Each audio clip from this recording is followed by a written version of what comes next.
Today's date, April 26, 2026. This has been a long-awaited treat. I am here with my high school classmate, former cadet, member of the Dominica Cadet Corps. Should I say the Right Honorable? I say Dr. Emmanuel Finn, who in 1972 I met in my first year at the Dominica Grammar School. Good morning, Emmanuel. Hey, Gabe. Good morning, sir. How are you? Outstanding. Well, you can call me Gabe or Gabo because that's what you called me back then. And I don't want to put on any airs. You're as close to me as anyone else in many respects. So, Finn, I want to go ahead and just ask this question as we try to do these audiovisual memoirs of our distinguished sons and daughters of the soil and other friends. Where were you born and when were you born? Just to correct one thing, you said cadet corps. You were in the drum corps. I was in the infantry. So I think you need to clarify. Well, I started out in infantry and then I went to the drum corps because when we go. started in 1972, the band was not yet in place. The band came in 73. Yes, indeed. I tried that for the band briefly, but I went back to the rifle platoon. Coming from the mountains, I probably was a more desirable fit for me. So I was born and raised in La Plaine, that small agricultural village in the southeast coast, on the southeast Atlantic coast of Dominica, if you may, au revoir, as the local parlance would say. Au revoir meaning the windward coast, the side towards the wind, au revoir, right? And that's the coast on the Atlantic. The Atlantic coast, yes. And you go all the way back across that Atlantic and you get to Africa. Yes, if you may, yes. So that was the middle passage that our forebears or ancestors made when they were enslaved, kidnapped, and brought over to the New World. Yes, indeed, yeah. So, so the Ovan region, obviously, the South Atlantic, you may, all the way down on the Atlantic seaboard, of course, the rocky side of the island. So again, and for many respects, the Ovan region, the southeastern Ovan region, the mountainous region, which is the extension of the Mount Wapita mountain trail, if you may, mountain range. And so this was by far the poorest, one of the poorest districts, the district of St. Patrick on the island. So that's where I was born and raised, yeah. Yes. What year was that and what month and date? That was in 59, December. And I have to add one thing, and motorable roads didn't come to the southeastern region until 1966. Hold on, was that December 25th or December 26th?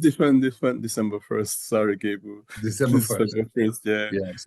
And so my name is Emmanuel. I suppose it's a religious name for Catholic, right? And Emmanuel with his Christmas, I believe, is it?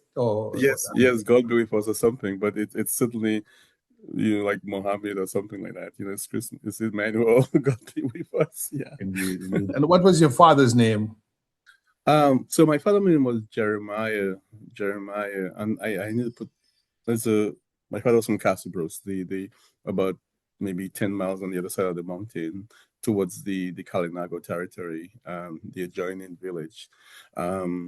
And I may want to say that my parents, my mom is from La Plaine, was from La Plaine. My parents passed away in London. My dad in 2017, my mom in 2023. Of course, they were part of the Windrush generation, Windrush migration.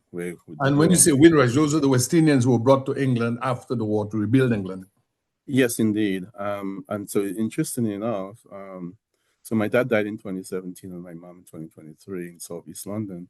And it's interesting to say my mom was from La Plaine, where I was born and raised, and my dad was from Castlebrose. So of course, the footnote is that the family name is John Finn, right? But my dad, when he was in Guadeloupe, so the migratory route in the 50s and 40s for rural Dominicans was Guadeloupe.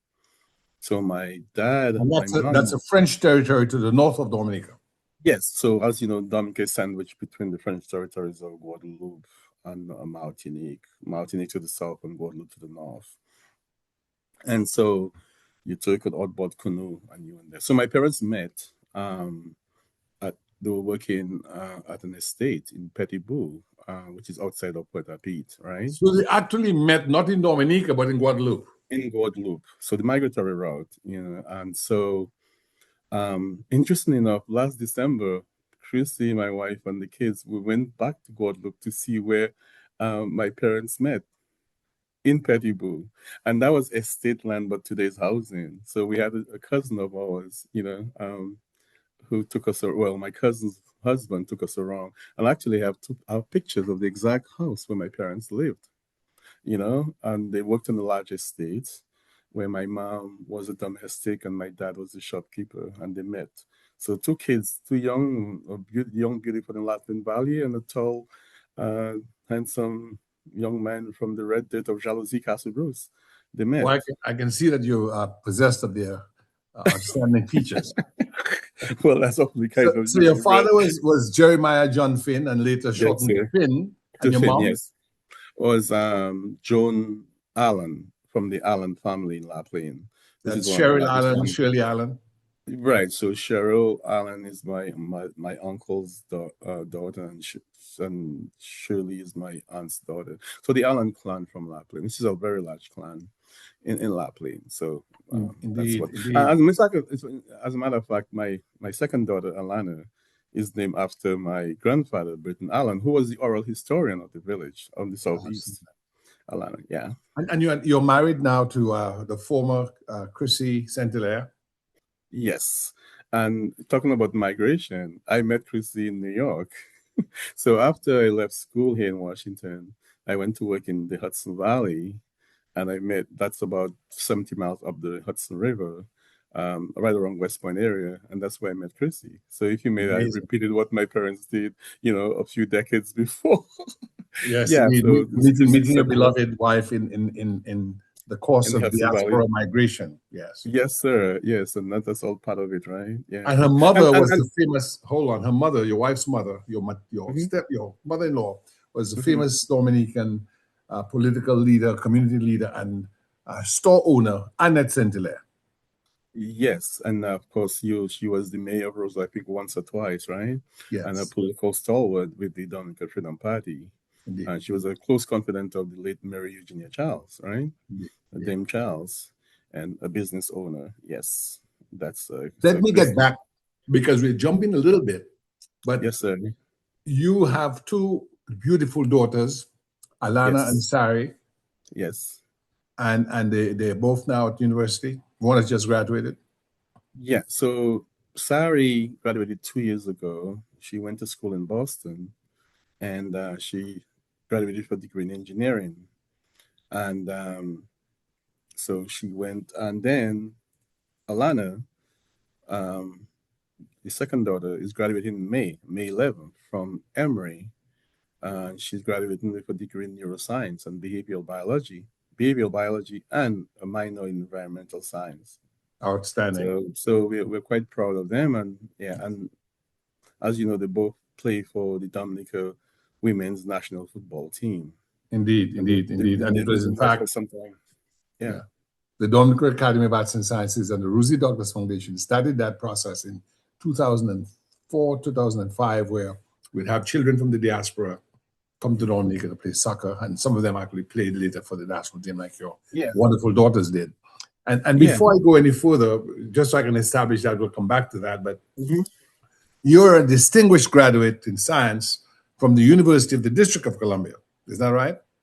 Yes, I have a degree in bachelor's degree in chemistry. Yes. Bachelor's degree in chemistry. And then you Yeah. went on to distinguished uh, career at the Howard University Dental School in Washington, D.C. Is that right? Right. Well, I got a degree in DDS, Doctor of Dental Surgery. Yes. Doctor of Dental Surgery. Yeah, and then from there I went to New York, where I also have a master's in health administration and healthcare policy, healthcare Outstanding. administration and policy.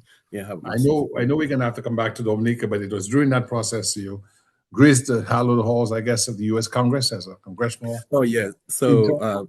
when I left Washington after graduating, I went upstate to the central New York, way up on the Canadian border, to do a fellowship in the Health Resources and Services Administration of the Health and Human Services had a program where they were recruiting people to work in community federal FQHCs, federal qualified health centers.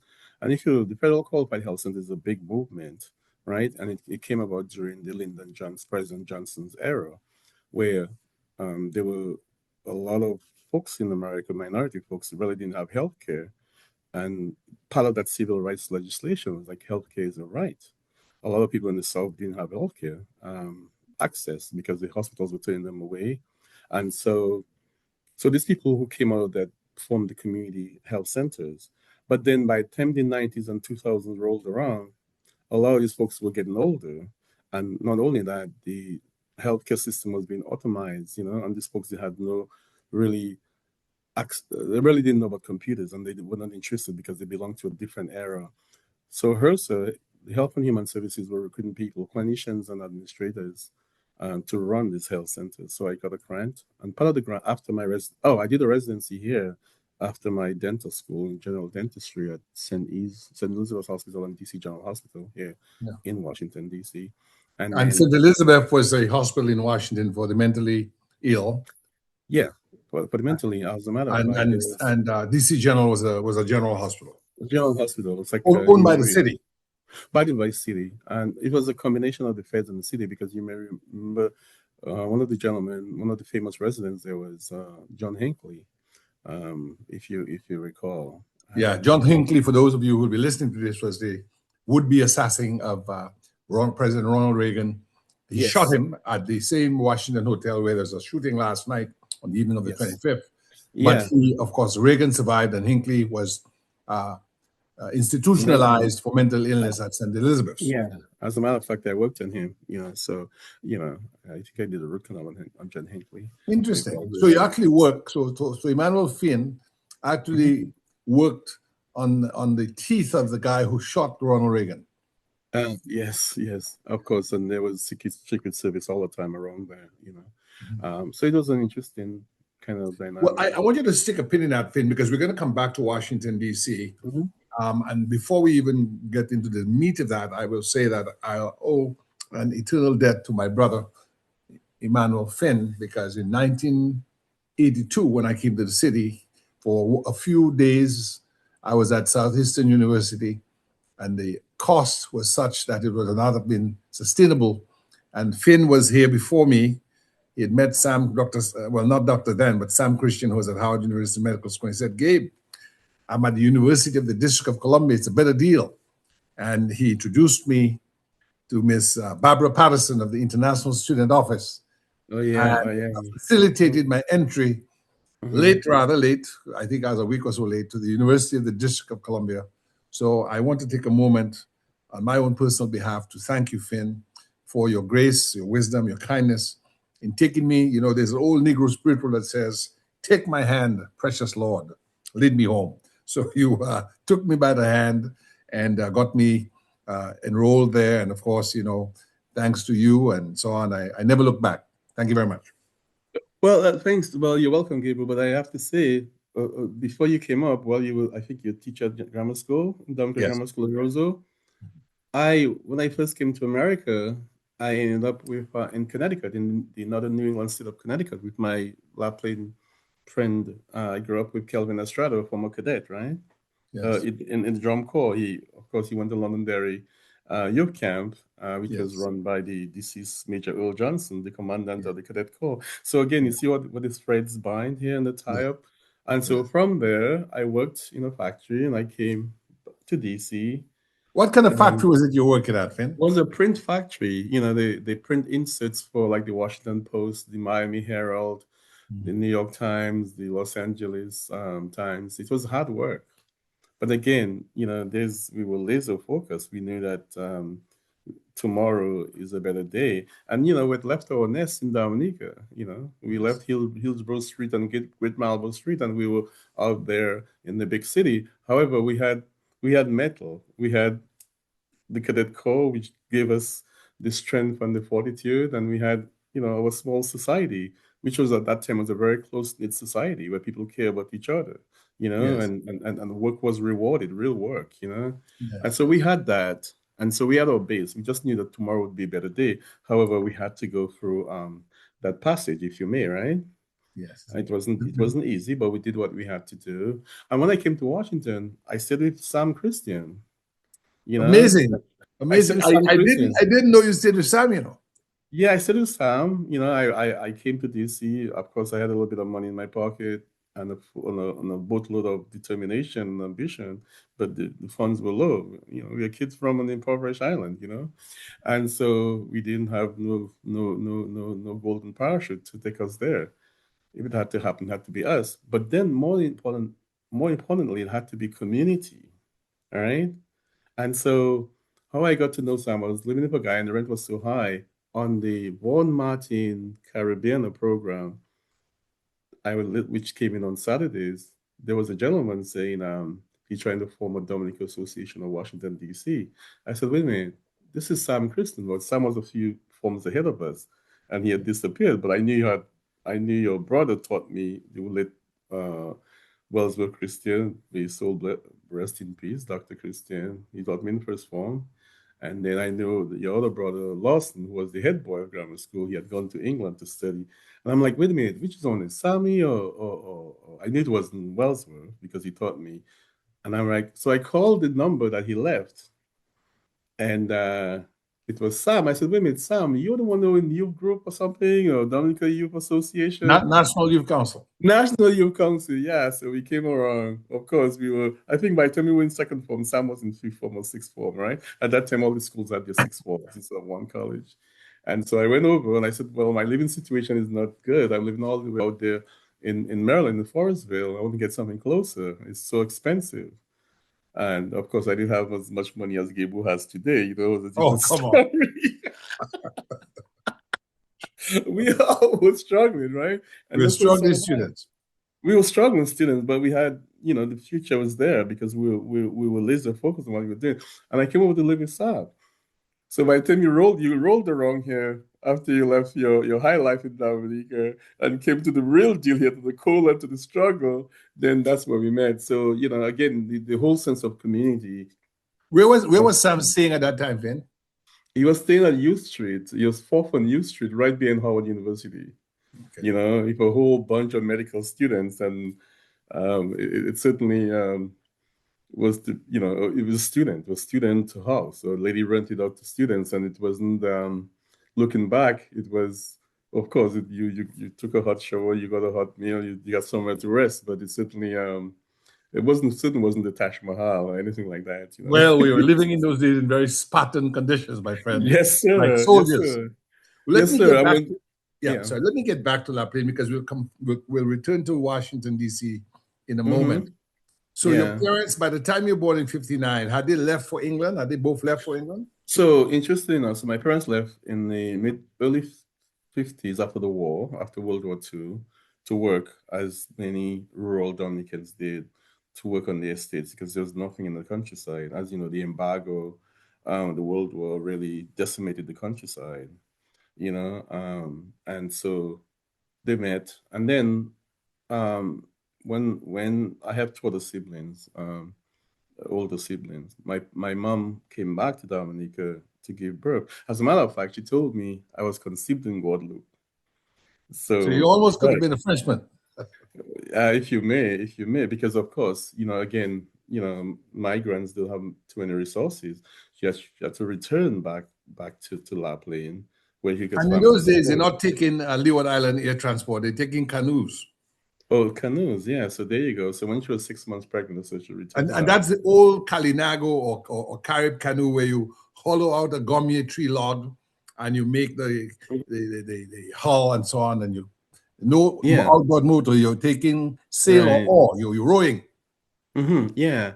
So she went back home, and then shortly after they had saved enough money working in Guadeloupe, and my dad took that old boat. I can't remember the name of it. The Empire. You remember the name Yeah. of the MV, Her Majesty ship, um, HMTS, Her Majesty troop ship, Windrush.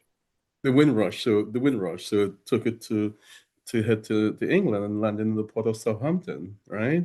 And for that long bus ride to London, not knowing what's going on. You And he mean boat told ride? me boat, but he took the boat ride from Roseau to London, to the port of Southampton in the UK, Yes. for that long boat ride from Southampton to London.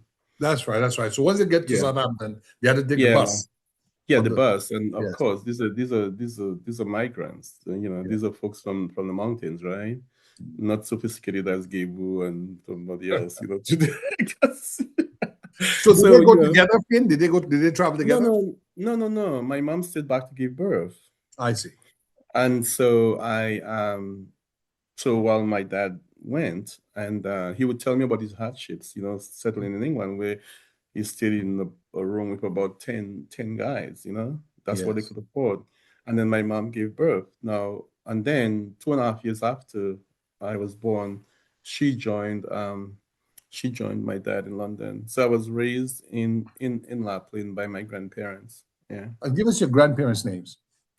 So my grandfather's name was Burton Allen, from, of course, and who became the patriarch of the large Allen clan, and the oral historian of the Southeast. And my grandmother was Monsieur David.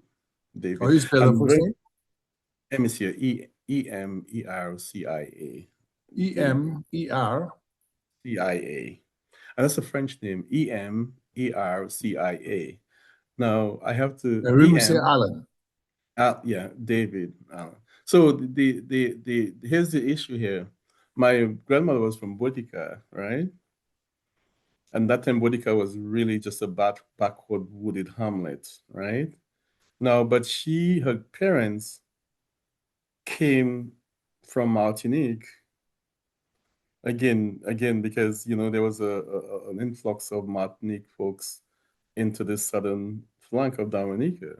Tell us Because why the Martinicans and the Guadeloupeans were coming to Dominica during the war. Well, I think because remember, La Plaine is close to Point Default, right? La Plaine is close to Granby, and that's where you have the migratory route, because they were prosecuted, I think, and so you had a lot of Martinican whites coming to Dominica for refuge, right? So my That was grandmother. as a result of the defeat of Mhm. France by Germany in Yes, 1940. by General Pétain. You remember he was and Admiral Robin Yes. in Martinique. So they you had that migratory route. You had even like in the hamlet of La Ronde in La Plaine, you have is a French name, La Ronde, Girodel, Joseph, and these are French folks. You have a lot of white people there. Yeah, Paul Whites who came in, and Lord They Honeychurch. call them Beke Pov. Yeah, Dr. Honeychurch wrote about this. As a matter of fact, and there's a section of Lauren called Cordeaux. The one of our first independent presidents, C.A. Signoret, his wife was from Cordeaux. All right, Yes. and so they settled right along that coast, Botica, Delis, Belvedere, La Roche, Point Milat, Yeah. and so she was from there, Let and me she's ask from. you to stick a pin. So, for those who will be listening to this, Dominica is the only place on earth between two territories of France, Guadeloupe to Yes. the north and Martinique to the south. And there were Mm-hmm. several migratory phases. The Mm-hmm. first, of course, had to do with the colonization of Dominica by the French. The French and the Yes. British tussled over Dominica, and eventually, Mm-hmm. around 1780s, something, 87, I believe, the British finally expelled the French. But they remained in Dominica a lot of gens de couleur, that is, people of color who are French descent, either mulat, that is mixed African French, and just French people. Mm-hmm. And then, during the period of slavery, of chattel slavery, Britain abolished slavery by the Abolition Act of 1833 with apprenticeship between 1834 and 1838. And during that time, the people in Martin God were still enslaved. So those who wanted freedom would take canoe and come to Dominica and settle so they could benefit from freedom. Because I think slavery was abolished in the French territories in 1844, No, 1840. I think it wasn't in 1860 or something. No, no, no, 1840. it was earlier than that. 1840. Okay. Yeah, Okay, I 18, see. it's Okay. 44, 1844, 1848. Okay. And then after that, there was another phase of sort of migration from the French islands to Dominica. That was during World War II, when in 1940 Germany defeated France, and the Vichy under Marshal Pétain in Vichy, France, and Admiral Robert in Martinique, Guadeloupe. They were very racist and very drastic against the black Martinicans and Guadeloupeans. So they would come to Dominica to join the French resistance under Charles de Gaulle. De Gaulle was in England, but the French resistance had a base in Dominica, to the degree that Dominica may be the only country in the Western Hemisphere that has a memorial to the French resistance, next to the memorial for the British Army, Royal Navy, Royal Air Force folks from Dominica who served in World War I and II. So Dominica then has a lot of French influence, to the degree that people in La Plaine, they speak a lot of Creole. Tell us about that. So just to tell that, I have to give credit to Gordon Henderson, the of Exile One. He had this popular song, the same thing you're talking about. And the other thing, General Pétain and Admiral Robin and Admiral Sauin in Guadeloupe, they were persecuting the French soldiers who were on the side of de Gaulle and Churchill. And so they took refuge in Dominica as well. So the song by Gordon Henderson, that we have to feed the soldiers. Souni mouton treyo, souni kabou treyo pour soldat manger. So what did it say that in English? Explain that for the English. It says, like, if you have goats, if you have pigs, if you have cows, let's kill them to give the soldiers to eat, because the French soldiers. The French soldiers, because they had to seek refuge. No, and then when the war was over, they came from the countryside and they wept and they took the boat back to Martinique and Guadeloupe, and the song goes like, Adieu compère, nous qui avons l'autre soleil. Adieu compère, nous qui avons l'autre soleil. La j'ai fini et temps pour nous partir. It's like, goodbye friends, goodbye folks. We'll see another sunrise. The war is over. It's time for us to leave. This is a powerful testimony you're giving me. So I'll send that link for you. Yeah. Yes. And so that's what it is. And they said, the population of the pigs and the cows decreased because they had to kill them to feed the French soldiers who were being prosecuted by General Field Marshal Pétain for his intermediaries. Yeah. Yeah. Let history record, and the name of the book is Sanctuary: How Dominica Helped Save Martinique and Guadeloupe in World War II, by Kevin Andre, who is himself of French descent. These people, I think, are from the Pyrenees.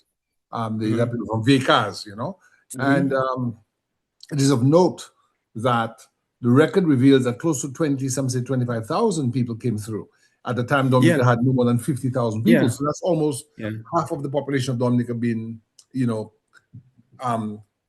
made up, of people from Martinique and Guadeloupe, including the very famous philosopher and medical doctor Frantz Fanon. He wasn't a medical doctor yet, but he came to Dominica from Martinique as a refugee, and from Dominica, the British Navy or US Navy took him to North Africa, where he became a soldier in the French army. Later, studied medicine in France, became a psychiatrist, and wrote some very strong Black consciousness and anti-colonial works, such as La Dame de la Terre, The Wretched of the Earth, Dying Colonialism, and Black Skin, White Mask. Black man, white skin. White Black mask, skin, white mask. Black skin, white mask, and became the leading revolutionary diplomat for Algeria. The Algerians were fighting for independence. And he died right here in Maryland. At the hospital. He had leukemia. Oh, yeah, leukemia. And was brought here through the efforts of one senator from Massachusetts by the name of John F. Kennedy. Because at that time, the CIA was trying to influence the Algerians, so they would not join the Soviet Union. And so we housed some very important people. And Fanon is now buried in Algeria. But let me tell you, and that was a brutal war of independence. It was brutal by the French. Almost 2 million people were killed. Algerians were killed. Yes. But I have to tell you, last December, the port that I called Gordon Henderson before I left, and I said, Gordon, what is the port that the soldiers disembarked when they returned from Dominica from the war? And he thought it was in Bastille. So my cousin drove us to the port of Bastia where we took pictures. I have those. And this was the port that they landed after they said goodbye to Dominica and the gratitude of our people. Amazing, amazing. Yes, So, yes, Finn, yes. in coming back to the French connection in La Plaine, Mm-hmm. could you see Martinique with the naked eye? Yeah, on a clear day. And the further south you go, um, you could see it. So if you are in, let's say, Geneva, you could see cars in Martinique. Yes. And on a clear day, as you move further south, you go to Boudica, you go to the village of Delis, and you get to Point Milat. Just before you get to Montpébouche, which we can talk about, where Blanc-Cuissard, the old jungle there, you could see clear view of Martinique. Yes. Mhm. When I was a child, I visited my aunt Idris Christian Petitfa in Grand Bay, and I remember one night we could see cars moving in Martinique Oh with the yeah. naked eye Oh at yeah. night. Oh yeah. Oh yeah. Oh Yeah, the yeah. headlights of cars. Let me ask you this: when you were a child, was it common to speak English, or do you speak the broken French? So, we, of course, being a mountain village deep in the belly of Dominica, patois, the patois, the French patois was really the dominant language in the village. As a matter of fact, if you go to the base of the of Mont Gouverneur, which is the name of the mountain range, the Mount Tropiton mountain range that traverses La Plaine, right there at the where the Sari Sari Falls starts, a lot of the kids couldn't speak English. They couldn't string So, stick a pin in that yeah, because yeah, yeah. stick a pin in that. It's important for Dominicans who were Mhm, born after we were in the independence period to mhm, understand. When I came to the grammar school, yeah. there were people from Grand Bay and other villages deep Mhm, within the forest. When they spoke English with difficulty, almost as if English was a foreign language. Speak to that. yeah. So yeah, so as you the further up, because remember being a peasant community, some people the only book they had in their little homes was maybe a New Testament, which was given to them by a missionary, American missionary. So the kids didn't speak English. More avant-garde families, like I said, my grandfather was the village oral historian, so he made sure that we spoke English and we spoke English properly. Because he always says that you have to look outwards, away from the mountains. As a matter of fact, I have to give credit to one head mistress who is gone. May her soul rest in peace, Mrs. Gertrude Roberts. Mrs. Gertrude Roberts, when she came to Lapland in 1968, 69, she had a system where she had prefects, monitors who actually reported kids who spoke patois, reported them, to her next And morning when you because Miss say Roberts, patois, you mean broken French. broken French, because Mrs. Roberts' position was, you guys can speak patois, you guys need to speak English so you can get a job. And this was I told her daughter Greta, who's the minister of government today, all that I'm so grateful for. And I wrote a book about Miss. I wrote a poignant story about her, Mrs. Roberts. The topic is the headline was Mrs. Roberts. She taught her kids to read, write, and to speak properly, right? And Stick so a she pin was in a that, teacher Dr. poet. Finn. Let me ask you this Yeah, question. yeah, When yeah. you are reported for speaking broken French, what would be the punishment? A couple strokes on your back or your buttocks. Yeah. Those were the days, right? And they would that But was with a tamarind whip.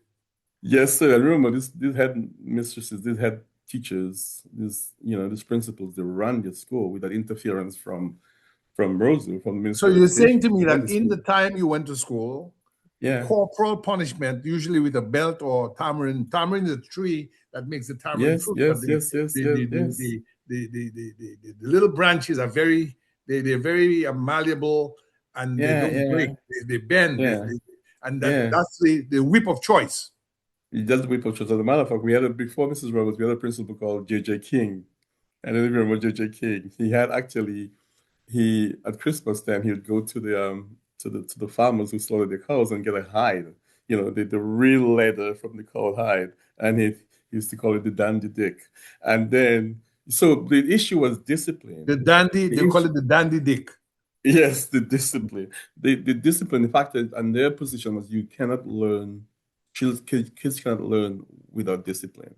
whether once you don't have discipline in school, you cannot learn. Kids need to have a disciplined environment to learn. Now, some may argue is corporal punishment is, but you remember you're talking about kids from a mountain village where the parents were not educated, and so you really had to hold the line so that the kids would the position is that the kids supposed to have a better life than the parents. Let me ask you this question. How stern and how, let's say, disciplined was the British colonial education that you experienced and that we collectively experienced? Speak to that. So, interesting enough, um, say whatever you want. I mean, there's room for argument here on either side, but I know that the discipline I got because of the British system was far greater than what my kids go through. So I debate with my two young daughters about what I went through, and they would ask me, "Well, Dad, we go back to Lapland, and Lapland, what is the attraction? Why did you catapult out of Lapland to make some such strides in life?" And I would tell them, like anything, like a house, you have to have a serious foundation, and that education gave us foundation. So the British were sticklers for education, for discipline. So I have to say, and even when we traversed to high school, and I was probably the 12th or 13th person from the village to go to high school, um, that discipline was there, that underlying discipline was there. So I have to credit the British for my education. Yes. I Let me have let me to. ask you about this because even before you got to grammar school, where we were cadets, and the cadets, for those who will listen, if you are an Mhm. American, as in a U.S. citizen, you may know of the Junior Reserve Officer Training Corps, JROTC. So the cadet program was something similar to that. It was a military Yeah, program where yeah. we drilled with rifles. We had a range. We were the only school on the island with a range where we shot Hmm. two rifles and we would drill on parade and so on. But even before we got to the grammar school, tell us about the principle of drill and drilling on National Day and so on that you may have experienced the regimentation prior to high school. So that was, and each school had this. So I have to tell you, I was a Boy Scout in La Plaine. Okay. And we had our 3rd November Independence Day celebration. Not in well, pre-independence celebration, statehood independence It celebration. was called National Day in those days. National Day, yeah. And so we drilled, For those, and stick a pin, for those who do not know, after the war in 1951, Dominicans got the vote and elected its first government, Chief Minister Frank Barron. By the time Finn and I were of age, it was the Labour Party under Chief Minister, later Premier, Edward Oliver LeBlanc. And Dominica had internal self-government, meaning the island was a British colony, but the locals elected the local government. And we moved from celebrating, our parents celebrated Empire Day, as in the British Empire, but we celebrated National Day. Talk to that. yeah, so every school, celebrated that day with their parade. Nobody went to Roseau. So you had that pride that no matter even for how downtrodden you were, and I have to say we were not downtrodden because we had everything we had. Of course, our village wasn't on the electric grid. We didn't have pipe-borne water. But today, I mean, that really is the basis of my life, how I see the world, the lens through which I see the world. And just let me deviate for 1 minute. Last December, when we went home, that same truck I used to fetch water, I took Sari, Chrissy, and Alana there with my calabash, the calabash that I used to use. It's a And we god that went you use to down. carry water.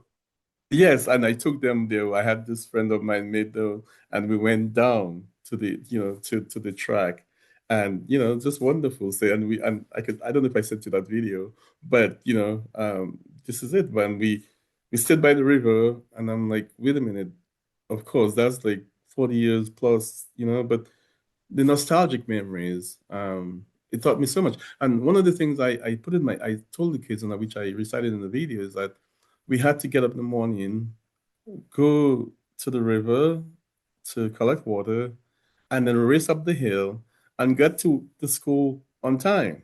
What was We school had time? to, the school was 9 to 12 and 1:30 to 3. because we had to go home for lunch. It's a small village, right? And the government didn't provide food, but everybody was self-sufficient. And Yes. so even if the parents were in garden or in the farm, the next door neighbor would have lunch for the kids. So again, it was one of those. I, re, I think of that often where it takes a village to raise a child, you know. And I know sometimes that sounds cliche, um, you know, but you would go to the neighbor's house to do a homework on the lamp, you know, kerosene lamp, or the So you're candlelight. saying in those days the village was off the electric grid. Roseau and a Yes. few environs where and Portsmouth maybe had electricity, but in your village you Hmm. had a kerosene lamp. Yeah, because we're off. The only person who has electricity was my uncle, Telemac Allen, the police station, the Eastern Public Works headquarters, and the oh we had the first native chief of police, Damasfield, but he had lights at his home. So So were these places powered by private generators or? no, no, by generators, yes, yes, I see. yes. I see. And the church, the Catholic Church as well. Yes. Yeah. Yes. So otherwise, everybody had the local jog like the bullseye, which is really a Molotov cocktail with A wick. that was it, the wick in it. So, So, but so, these are so the what fun Finn's just events said of is described as it looks like a Molotov cocktail. It's a bottle with some yeah, kerosene, and they put a cloth wick. wick, and you douse it, and then you light it. It's called a bullseye, but it resembles a Yes. Molotov cocktail, Yes, yes, yes, yes. And and actually could be a Molotov cocktail if you threw it. I mean, that would be yes, indeed, indeed, indeed. But that was it. But and we can talk about the effects of that on people's eyesight. Today my eyesight is not very good, and I maybe can attribute that to reading because I used to read profusely under that light, under that yes. kerosene light. Talking about So it might reading, be help. Finn, where would you Mhm. get your books from? So, my grandfather, Mr. Britton Allen, the late Britton Allen, would say, anything that's type, you need to read it, because this is important. So, in the late 60s, the government, the Ministry of Education, had a traveling library, which I wrote about this already. So, every 2 weeks, there was a white van. That library would come up after the roads came in 1967. That library van would come, would park in front of the school, and you get, I think, 2 books you were allowed to check out, right? So I think it was the senior 2 or 3 classes, and then of course, you had to return the library book. But I would read my book in 2 days or 3 days, and then I would take all the other kids' library books and read them. So by the time the library van comes, I would probably have read like 15 books. you know. Amazing. And so that was where my reading came from. I used to stay under the breadfruit tree and just read until I couldn't read anymore when darkness covered the sky, you Yes, know. yes. And Yeah. when you say So breadfruit, you're talking about that round, almost cannonball sized green fruit that it's called breadfruit because when you bake it or fry it's like bread that came from the South Sea Islands and was brought to the Caribbean by Captain Bligh on the Bounty. yes, it was came from Tahiti. Yes, yes, Yes. yes, yes, yes, He was yes. sent there by the Royal Botanic Gardens at Kew. And well, Uh-huh. the Bounty, they mutinied on the Bounty, so he came with another boat. But he is the one who brought it to the Caribbean. Yes, And Captain. And then it's a yeah. staple food. And today it's recognized as a superfood. Is that right? Yes, indeed, indeed. But Stick a we pin grew in up that around. now. This was brought by the British to help feed the enslaved Africans because food from Europe was sometimes taking a long time to come. Now we ate a lot of that growing up, and Dominica has one of the highest life expectancies of any country in the world. A lot of we have the most centenarians in the world. What do you account for that? Do you think things, superfoods like the breadfruit and fresh water and fish and the exercise is what did it for our people? Well, Gable, you and I know better today. Of course, my kids tell me organic. I'm like, what are you talking about organic? Organic, organic. We knew we were the first organic food processors in the world. As a matter of fact, when the kids were in yes, indeed, longevity of life, the seaweed, the crabs, everything natural. And so today you go to Trader Joe's, but that's just a facade, right? I would just walk backwards and climb my breadfruit tree and pick my breadfruits as a little kid, like 9, 10 years old, because that's what you do. Um, that is, as a matter of fact, even the way we planted our food, there's something called the tiwi zeb. The tiwi zeb is like when you dig a hole and you put grass in it and you put your dashing plant or your 10-year plant. And so this is organic farming. So we did that, from day one. We sad thing we couldn't, market this, but we did this in the heights of La Plaine. And the yield of the Tanya and the Chinese Edos, the Dashin, was just so much. And it was pure. So of course, with processed foods and all that, I think we all have an issue with our health as a result of what we eat. And there were no Let me roads, so we ask you went. to describe for the Yeah. listener, what would an average morning meal be before you went to school? Okay, interesting. So sometimes you had bread because bread is a staple all over the world, right? But you'd have either a roasted plantain, the plantain or roasted, or you have cocoa tea, and this is pure cocoa tea. You pick the pod from the tree, which is just a block or so away, and then or you have coffee, real coffee, and then you had fish, fresh fish, from the river or from the sea. So as a little boy, I went fishing. You either had crayfish, and then you had even sugar cane. You had sugar cane to sweeten your tea, right?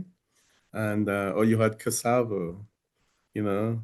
And we thought at that time, honestly, that we were poor folks.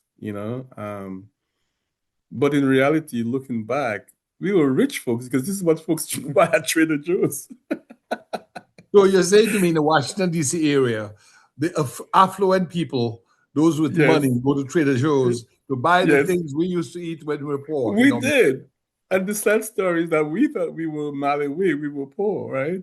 But in essence, Alana tells me that all the time. Sari tells me that all the time when they go home. It's like, Daddy, this is Trader Joe's right here in La Plaine, right here in the Yes. East. But, Still continuing that again, thing because you just lapsed, and that happens often with Dominicans of our generation. You just lapsed into French. You said we thought we were poor, we were malheureux. So malheureux is the French Creole for poor or yes, impoverished. So you you're have to, mal. Like mal is bad, right? Mal is yes, this malheureux, yes, yeah, yes. yeah, you're badly off. You're Badly off. Mali. Yeah, Yes. you're badly, So so you you're find poor. that a lot of times in when Dominicans of our generation speak, our language is sometimes interspersed with Creole terms like vinila, ale, come here, go. Or baile. Yeah, give me Baile. some examples of that French Creole. So we can use, so these are idioms, right? So I just said Malawi, which is poor, which is common, because obviously you could say baile, step aside, the guy, step aside. You say like a politician, baile, this guy is crazy. Just, step aside. You'd say something like me say fou, he's crazy. Yeah. Ifu means that, he's just not coherent. Or they'll say things something like toute famille fou. The whole family is Yeah, mad. yeah. So you can't take him serious and his family. Or uh, again, as you talk, it becomes dynamic. Something like, um, anyway, I can't think of any, on the spot right now because it's dynamic, and from Or time to time, oftentimes, if someone is struck, they say Bordier, which is my God. yeah, and so it's really to drive the point home, and it's really, and my kids have picked it up, because obviously growing up in an immigrant home, I think it's really for effect and impact. And it's really just communication, and obviously it's the mother tongue we have translated. And talking about that, Gabriel, I think before we leave the surface of this earth, we need to make sure that that patois language is translated so that people can, I think some efforts have been done with this, like Yes, in Trinidad. there's a French Creole dictionary, and Yeah, I there's think. something in November. There's something called Creole Day, where you only speak Creole, French Hmm. Creole. So Yeah. so let's get back to Gertrude Roberts for a minute. I smiled when Okay. you talked about the prefix because my father said Hmm. that people like LCDDA, who taught him, and MacDonald Benjamin, the father of Ambassador Benjamin, who died, who taught them in In Delis, dailies, yes. because his parents were Antiguan, they spoke English. but he was Yes. born in Dominica. He said when the teacher would step out, they'd give him a piece of chalk as a prefect and say to Mm-hmm. take the names down of Mm-hmm. all the people speaking French Creole in the teacher's absence. So when the teacher Yes. returned, they could whip them. Take me punch, right? So yeah, and it's very Because he said interesting, to me that the teacher would point to Yeah. him and say, "You see the Christians? They speak Yeah. English like parrots. You need to follow Yes, them." yes, yes, So, yes, so yeah. they would. He said to me that the teacher would say, "You're speaking French Creole, but your exams are not in French English. Creole. Your exams will be in English. So you have Yes. to master English because." Yes. And he would give an example. He said, "In English, you will say, 'I'm hot,' but in Creole, you would say, 'Il fait chaud,' which Yeah. means it is, if you translate it directly, it says it is making hot. But in Yes, English, you yes, don't yes. say it's making hot, you say it's hot. So Yeah. you give those examples to us as to why we must not, and I'll say something that was amazing. Hurricane David, biggest disaster in our history in 1979, August 29th. We have about 75 people in our home. It's now about 7 p.m. It's dark. You can't even see your hands in front of your face. We'd rescued a family of 6. And one of the children actually called the radio station. My mother died last year to say he's one of the children rescued by us. And the woman was in shock and she was saying a lot of things in patois, in Creole. La pli diable, la pli ça, la pli katobe, la terre finie, the world is finished, it's a devil reign. At 7 p.m., my father said, her name was Agnes. He says, Agnes, no more patois in this house. And she went up like a radio. And Even at a again, time of disaster, he yes, wanted to maintain the protocol that he'd been taught. He said, yeah, because yeah, yeah, in our yeah, home, patois was discouraged. When visitors yes. came from the country, my mother in particular, less so, my father would speak to them in Creole, but she would do it on the side in private. But generally, as a rule, we were not encouraged to speak Creole. So two things here. So the French patois was seen as the language of the peasantry as well, right? So because of the whole colonial thing, right? Now, if you juxtapose that with Guadeloupe, which I was there, patois is encouraged, right? For the most part. And it's almost like in Jamaica patois, which is different. Patois but in Dominica, because of the whole British thing, that the British occupation, if you may, the British colonialism, patois was the language of the peasantry, the folks from the mountains, from the rural poor, right? So that was one thing, and the other thing, of course, you couldn't go for the job interview in patois because it seemed like you're not qualified. So even our grandparents spoke to us in patois, and they expect us to respond to them in English because of the same thing, because of the hardships they went through. They didn't want their kids and their grandkids to go through it. So talking about the larger picture in Dominica today, where you have there's a patois program. I've spoken to the host, Miss Kawana Fontaine Wilson, as to why we should broaden the whole issue of patois in the schools. And some efforts are being made on that, but not too much, right? Because I think we're losing that culture and we're losing it. And once that generation is gone, it's gone. I remember I was on the train one time in New York City or somewhere was and I heard some Haitians talking, and the Haitian culture. And one guy And looked stick at a pin in that. Stick a pin in that so that those listening will know. In the 1990s, Dame Eugenia Charles, the prime minister, then invited Haitians on Mhm. an agriculture program. And so today, Dominica, it is estimated that 15% of our population or more is of Haitian descent because they've come to Dominica and they've gotten themselves involved in farming and in businesses. Yeah, And they've found yeah. themselves very comfortable in Dominica because of the Creole is in French. Hmm. So they find an affinity because they can speak Creole to Dominicans, French Creole, and they will be understood. Hmm. Yeah, and one guy I was thinking, and guy looked at me. He said to me, "Are you from Dominica? You look like somebody I knew." And I said, "Yeah." And we started speaking Creole. It's like French Creole. And so it's there's something, it's an escape route for me. And oftentimes, even here, when we don't want our kids to understand what you're saying, Chrissy and I, my wife and I, we speak Creole. And so I would just hope that there would be more of a wider policy in Dominica because a lot of the kids in high school don't know a lick of Creole. They can't speak Creole at all. And the closest they come to Creole is Creole Day, where you put your nice dress, your nice traditional dress, and that's all enough, you know? And that generation is dying off. And Indeed. so, how do you define Dominica as opposed to the Haitian community? You go to any Haitian home in Paris, in London, in Boston, in Los Angeles, in Maryland, and all of them speak Haitian Creole fluently. Yes. Now, you can say that Haiti has never been changed hands during the colonial period, but you go to a Jamaican home and everybody's talking Jamaican patois as well and Yeah. perfect English as well. So Yes. we need to really work on that because that's our identity, you know, that's our identity.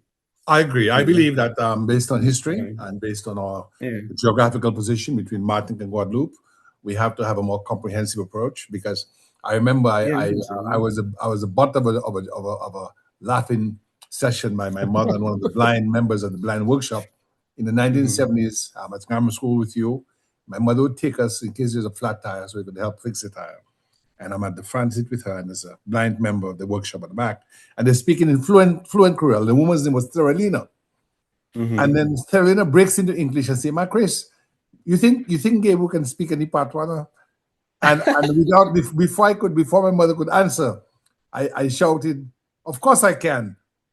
And so she said, "What patois can you speak?" I said, "Chupul chulavi." I think you have to translate that game. And frankly, I didn't know. I'd heard that from Mike Douglas, Rosie Douglas, or somebody. It was actually am I correct in saying it's really a profanity? It is. It is a profanity. Because chupul means the whole of the chicken, the I whole of mean, yeah, life. And when they say whole, literally. they Yeah. mean Yeah. the female member or the feminine Yes. member. So basically, it was a profanity, but I didn't even know To what I me, was saying. Yeah, we translate is like go to hell, you know, to hell with you, you yeah, know, go to triple, hell. you know, I Yeah. don't care. Yeah. So this is it. So obviously the the insults are easier to pick up anyway than anything else, Yes, right? yes. Of course, in little So school, like in mhm. kindergarten school, when we would use, Dominica as a society where you could be arrested. My father's first arrest after the war when he was a policeman was for foul language in the street. It was illegal to curse in the street, and so Yes. he arrested a woman for cursing in the street. Yeah. And when the woman was brought before the magistrate, and they asked her, "How do you plead?" She said, "Not guilty." She said, "Your Honor, I was not cursing Mr. Christian." She said, a long pat at my mouth. She said, "I was not cursing Mr. Christian. I was cursing his mother." And the judge did not accept that. And of Yeah. course, they gave us, I think, 5 shillings or 2 months hard labor or something like that. So it was a very interesting society. A lot of laws to sort of channel people in ways meaningful or productive or disciplined, and the butting against each other of the French tradition, because we are geographically between the parts of France. We were once a French territory, a French colony, and the British administration's efforts to channel people in a way that made itself manifest in a letter I researched and found from Governor Bell to Andrew Carnegie. The British Mm. administrator or governor in 1904 is writing the Scottish American iron magnate in Pittsburgh, Andrew Carnegie, and saying to him, "Sir, we would be highly appreciative of any assistance you may render to us, as the Victoria Reading Room, which is our public library, is now insufficient for the number of readers on the island. Mm. And in the pursuit of the Anglo-Saxon tradition, we would appreciate your help in building a new library, as the locals on this island speak a barbarous French language." That's what he's saying in Wow. the letter, that he wants a library to elevate them to the Anglo-Saxon civilization because the locals speak a barbarous French. And Kaniki gives $7,000. And the library is built, and that's the library that I studied at when you came to town. Tell us about that library. So, unfortunately, today that library is just a relic of the past. And I wrote about this in a recent article. I don't know if you saw that article. I wrote about it a couple of years ago, which is really a sad story. It may show the state of affairs that we're in. So, if a nation who does not read it, in my opinion, is a nation that's in trouble, right? for obvious reasons. I spent a lot of time in that library. I mean, I was thirsty for knowledge. You told I told you about that library van. When I came to Dominica, I spent so much. When I came to Rosa, sorry, I spent so much time at that library, and it's unfortunate that and that's where I really got my knowledge. Really, part of it, a large chunk of it, and today I wrote about this, and I can send it to you so you can pin it to the this you can attach it in this broadcast. Yeah. The thing about it is that today it's sad that um, I don't know what Andrew Carnegie would be doing today. He would probably roll over in his grave, right? That that we haven't advanced that, and it's really a sad story. So I don't know. Let me just, for the record, let you know that Yeah, we're yeah, part of yeah, Reveal Dominica, which you support, and we've yeah. offered the government to roof the library since 2017. No response. We've Hmm. offered to roof the Roseau Public Library, the National Library, no response. As you know, we just donated about $5,000 worth of books to the State College Library because that's the library that's there, but not Hmm. everybody goes to the State College Library. And in Right. 2004, when we returned, the first place we went with the children was to donate books to the Rosa Public Library. And that Hmm. documentary is online. It's called a tribute to the Rosa Public Hmm. Library because the Rosa Public Library nurtured generations of Dominicans who went all over the world. And the first duty of any new government in Dominica, any serious Hmm. and legitimate government, which we arguably Yeah. do not have now, is to reestablish, to roof, and to refurbish that library and maybe build a better and bigger one somewhere else. But we need to show gratitude to Andrew Carnegie by at least reestablishing the institution that nurtured all of us and which we have tried over 34, almost 45 years to continue adding to best we can. Yeah, and so if I were to speak to the powers that be in Dominica, number one, and I don't know, you remember that article I wrote about the library, Yes, yes. and it's just for me, it's unfortunate, and of course, today libraries are so modernized, and that's really the tip of the spear in learning, as far as I'm concerned, But anyway, that's where we are, Well, you, you let's know. get back to La Play now. I think it was good that we took a detour. Well, not a detour really, but we talked about education in a way because that's what really made for our success. We were beneficiaries of a good discipline by our parents and grandparents and teachers like Gertrude Roberts. But Mm-hmm. tell me a little bit about, so you ate, that's what you talked. Let's get back to the cuisine because it's important to our sort of sustenance on the island. So you would have the cassava and the sugar cane and so on. And for those who are listening, Dominica was one of the sugar islands. So we had a lot of cane. I carried cane because when we came to DD Lane in 1970, all where the Woodbridge Bay Harbor is now, and Upstock Farm and Yampi, so cane fields. So they're cane fields, and they were still selling cane to Belfast and Macushri and River State. There were Mm-hmm. still cane mills in those areas. So I one summer, I think the summer of 70, I stacked some cane. The cane would be stacked by the road, and the truck would pick the cane up, Bedford truck or Humber truck, and they would take it. And I got a few, cents for doing that. But cane was a big part of our uh, diet, and I remember eating and I actually broke a teeth actually biting a piece of black sam. Black sam was a almost red, purplish, very high in fructose cane. The green one was a higher water content, right? It was not as sweet, but the black sam Mm-hmm. was high. I mean, sometimes when the juice dried on your face, you would see little sugar crystals. That's how sweet, that's how high in sucrose or sugar content that was. Tell us about the cane culture. So the cane culture in Lapland was very abundant. As a matter of fact, one of the largest sugarcane plantations in Lapland was the Green Estate in Phil City.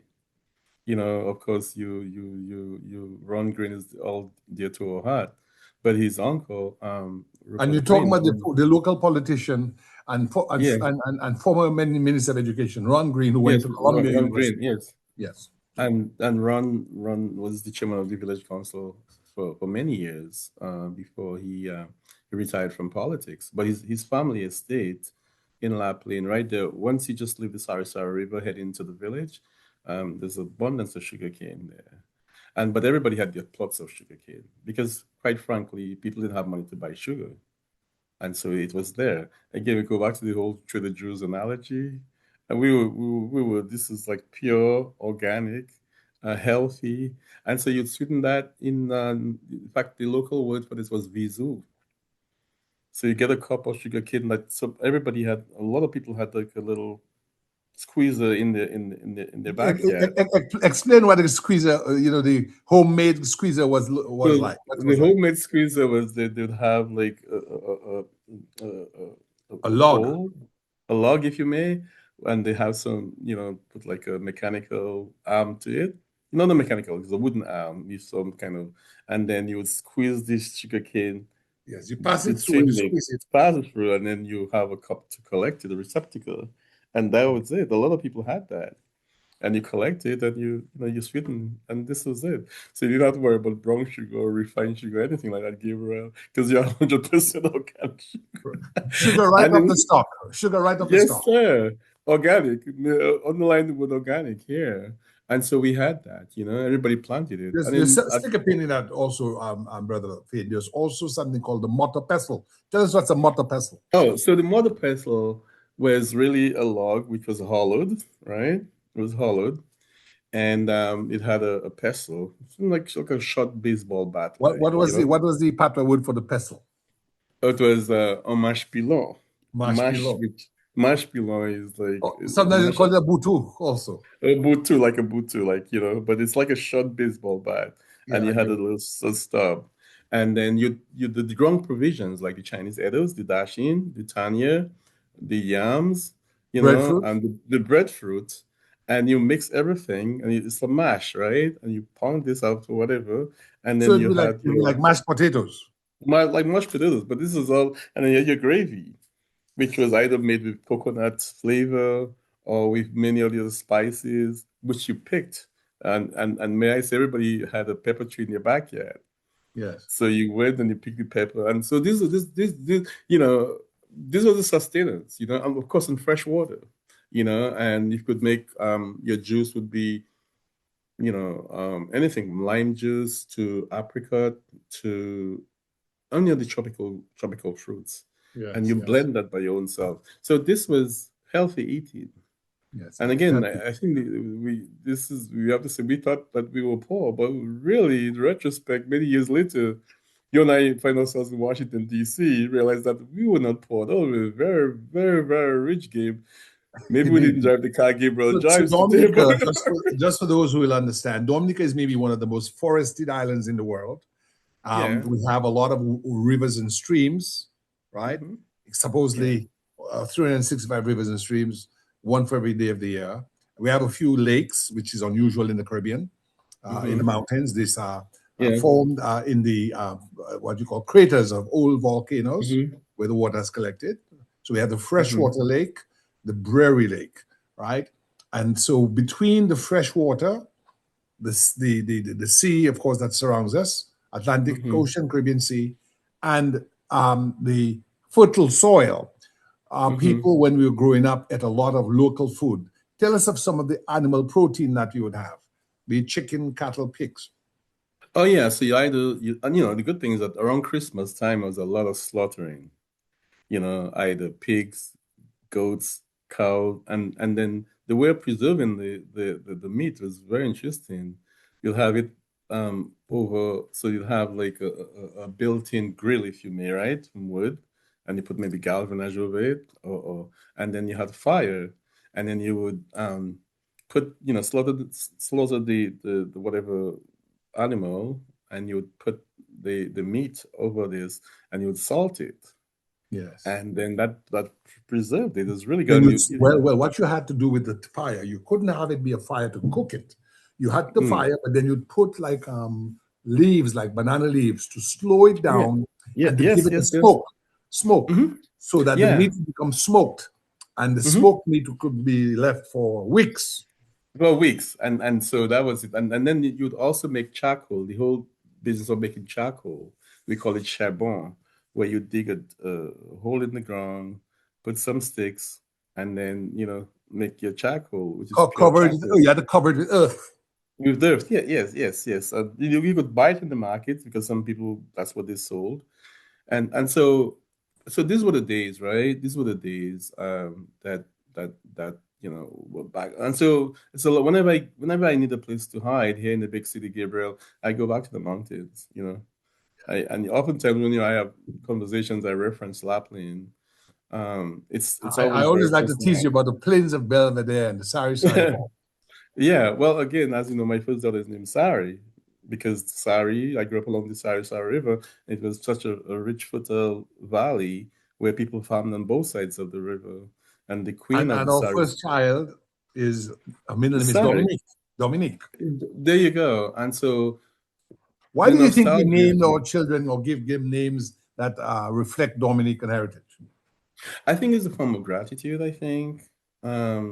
The big city, even though we've made some strides, I don't think the big city hasn't really changed us. I think our allegiance will and always be to Dominica, that small island deep in the heart of the Eastern Caribbean. And I think so, I mean, my first daughter is Sari, my second daughter is Alana from my grandfather, who had such a profound influence on me. So I think Naipaul, V.S. Naipaul, my favorite author, says, those who forget their past, I mean, what Naipaul had a quote that you cannot you cannot forget your past because you'll repeat it. Other people have said it I think he said it differently, but it's important that we do. Now, time marches on and things have changed and we recognize it and we acknowledge it, but at the same time, I don't think the whole adage that you can take the boy out of the country, you can't take the country out of the boy. And I think you can take Dominica, we out of Dominica, you living in, upscale suburban Washington, but we can't take Didier Lynn away from you. Then you're talking about yourself again. I always say we're going to get to your time in Congress very soon, but let's come back now to, we're coming up now to Yes. you're now maybe 10, 11 years old, Mhm. the common entrance. What was Mhm. the common entrance? Can you explain that to the listeners? So the common entrance was a form, if you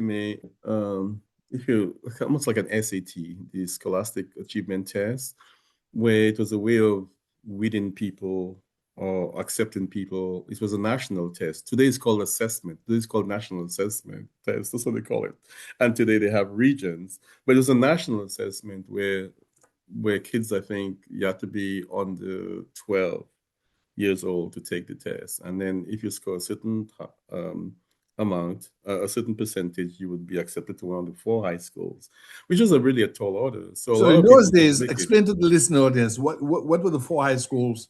What were they named? The four high schools. So it was the St. Mary's Academy, which is a boys' school. It was the Convent High School, which is a Catholic girls' school, which is where my wife attended. It was the Dominica Grammar School, where Gabriel and I attended, and was the Wesley High School, which is it was the Anglican, no, Methodist. the Methodist church, and then later For on in the girls. 70s, for girls, yeah. So So there there were are two two girls' high schools, two schools for boys' schools. boys, the St. Mary's Academy, Um, which is Catholic, yeah, Dominica Grammar School, which is the oldest yeah, one, started in yeah. 1893.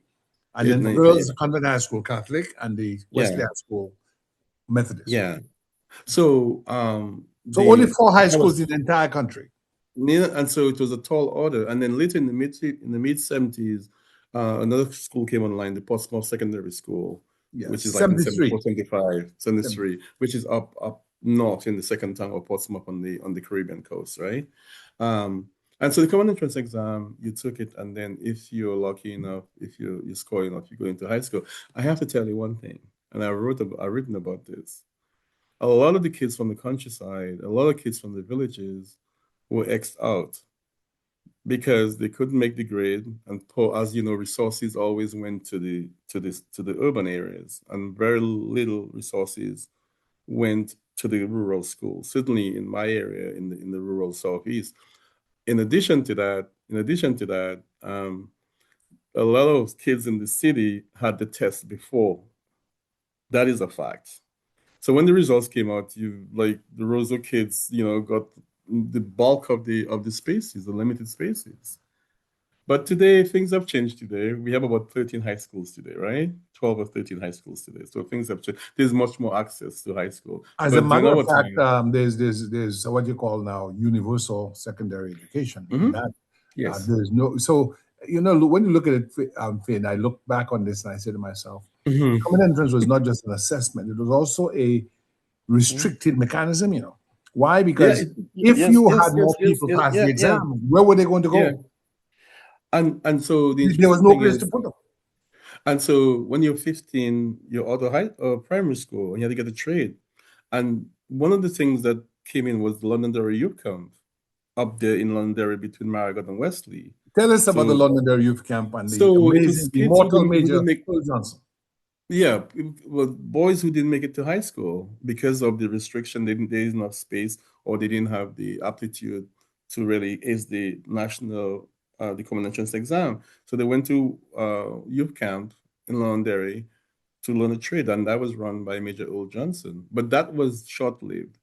I think that we need to re-examine that again, in my opinion. We You need a know, youth camp. We need something like that. We we need a need a youth National camp. Yeah, Vocational yeah, Institute yeah. And because not I don't know everybody's what cut out for academic, work. I don't know what the capacity of that school of that youth camp was. I know a lot of the guys I grew up with, like Kelvin Estrado and others. They benefited from there, and of course there was a cadet unit because of Johnson of Major Johnson. Yeah. So then So you I took the think common entrance in 1972? yeah, in some tune I passed. Yeah, yeah. Yes. Tell I us think I got a about the bursary. preparation because, in Dominica, sometimes people would pray on your head, they would rub red lavender in your head and, all kinds of things. It was such it was such a daunting exam. You didn't want to fail. People would pay It extra was for lessons. and I was talking to a Chinese resident of mine. The same thing happens in China, where with scarce resources, people do that. People do that because scarce resources, right? That's it. They want the kids to succeed. We used to study hard, and that time, still we were not on the electric grid in the village because actually lights didn't come to happen until 1988, right? Mrs. Roberts again, and that lady, I do have a picture of her in my home office upstairs. She she would give us extra lessons in her home under her gas lamp. The gas lamp was a bigger lamp. She would choose like we have about 10 or 13 of us, people For like those Roger. who will not will hear this, so you had the bullseye for the very porch, like a Molotov cocktail. For the in Yes. between, you had the kerosene lamp with a glass Mm-hmm. sort of Mm-hmm. globe, and then Yes. if you were an elite, like a head teacher, a policeman, you'd have a Yes. glass lamp. You had to pump it Yes. to Yes. some sort of, Yeah. and the glow was a Mm-hmm. whiter light. The kerosene was a more Yes. yellow Yes. light. Yes. The gas Yes. lamp was a brighter light, a whiter light. So, and then she would give us extra lessons at her home. And even during the weekend, she would have us come to her porch and give us extra lessons to prepare us for that exam. And I say to you, if you don't have community teachers in a society, you're on the back foot. And then it's imperative that we pay teachers well. It's imperative that we treat them well. It's imperative that we respect them. Because if you don't have people, and it's important that we get the best and the brightest and the most committed teachers, not just who are politically aligned to promote them to lead our schools, especially our rural schools, right? And so for me, education is a big thing for me, and I from day one I've told my kids that, and that's why we sent our kids to private school here in DC. It cost us quite a pretty penny, but for me I wasn't, and we've gotten the results, and so for me education, because we could do that, my wife and I could do that, um, and that was priority for us, and it is priority for us.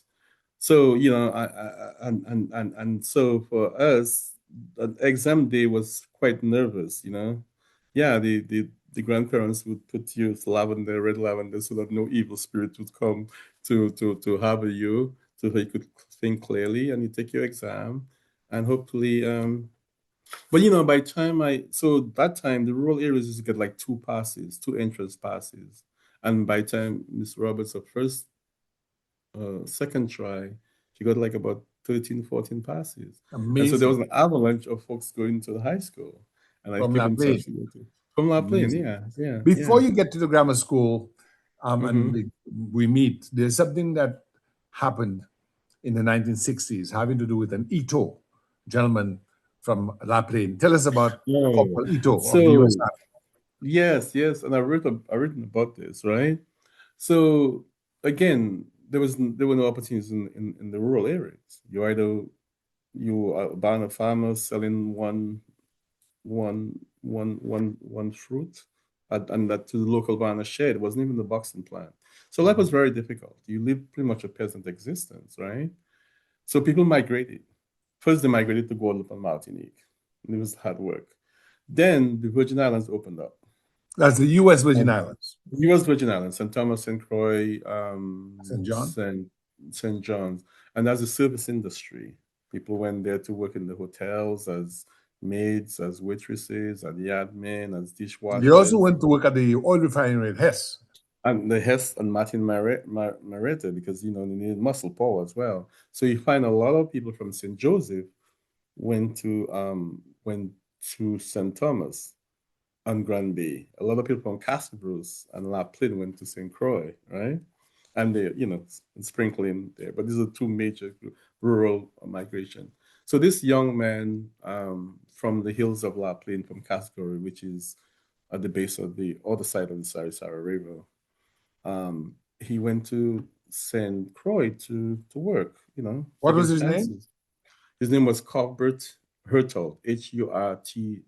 They Here we say say Ito. Hurtaut in the United States, but we say Ito. Ito. It's a Ito French is a name. French. It's French. You It's say we spelled talk about the French. Hurtault.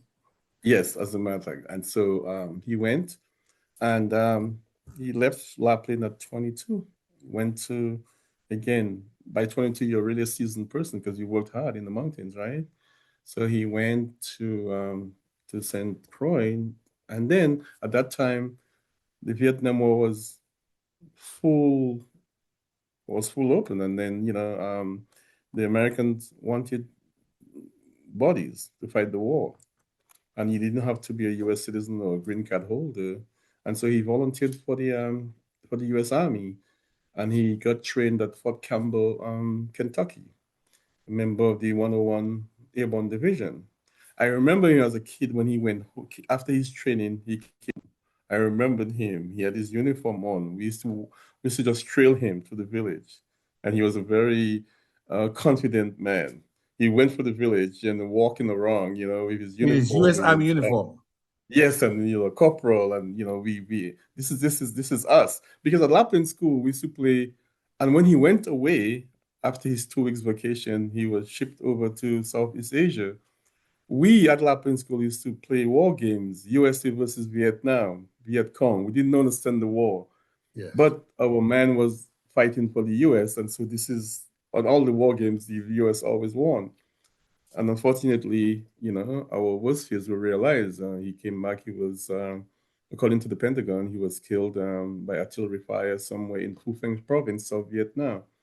And so his body returned home in a casket, his 24-year-old. Before you tell us about what happened in Lapland, let me tell you my side of the story. So I didn't know him like you did because he was not from Roseau, but we lived Mhm. at that time next to the police headquarters. I'll never forget, it's a Yeah. very rainy day when the casket came back with, I think, members of the Puerto Rico National Guard. For those who will be Yes. listening, Dominica is Yes. about an hour from, well, about maybe 45 minutes from Puerto Rico. We're right below Puerto Mhm. Rico. And of Yeah. course, 2 hours from Florida. So the contingent came from the Puerto Rican National Guard, and they were at police Yes. headquarters, and they were giving him a police escort, and the police officers were getting ready. And we, the children in the area, it was a big thing. This was the first, maybe and only Dominican that we knew during the entire Vietnam War, which we were very Yeah. aware of because Dominica was a relatively literate country. We had radio via BBC Mhm. and Voice of America, and we had newspapers. We were gathering, and we'd never seen soldiers like that before, and the U.S. flag, and they said he was killed by the Viet Cong. Now, when we were children, the Viet, so in Dominica, there's a eel, a kind of eel in the sea. If it bites you, it's a very bad bite. The name of that eel is a Kong. Yes. So we thought Yeah. when they said he was killed by the Viet Cong, that he was killed by an animal, and it had eaten him up to the degree that he could not be seen. Because in our culture, when you are dead, you are left in an open coffin, and people will sometimes try to feed you, they will kiss you, they will hug you, they'll cry over you. But he was in a sealed casket. So we thought, people said that he'd been eaten up so much by that animal, the Kong had eaten him up so badly. Remember, at that time, I'm 78 years old, that he could not be shown to the public because, the Kong, the Viet Cong was like an animal. We didn't know it was actually the name of a political movement fighting in Vietnam. Yeah. Talk about that. So then when he returned, he returned in the casket, but the casket was opened when he was laying in his mother's home in house in Calgary. It was Okay, open. in Roseau, it was closed. It was open, and some people said it wasn't him, and some people said, they just chose a body. It wasn't him.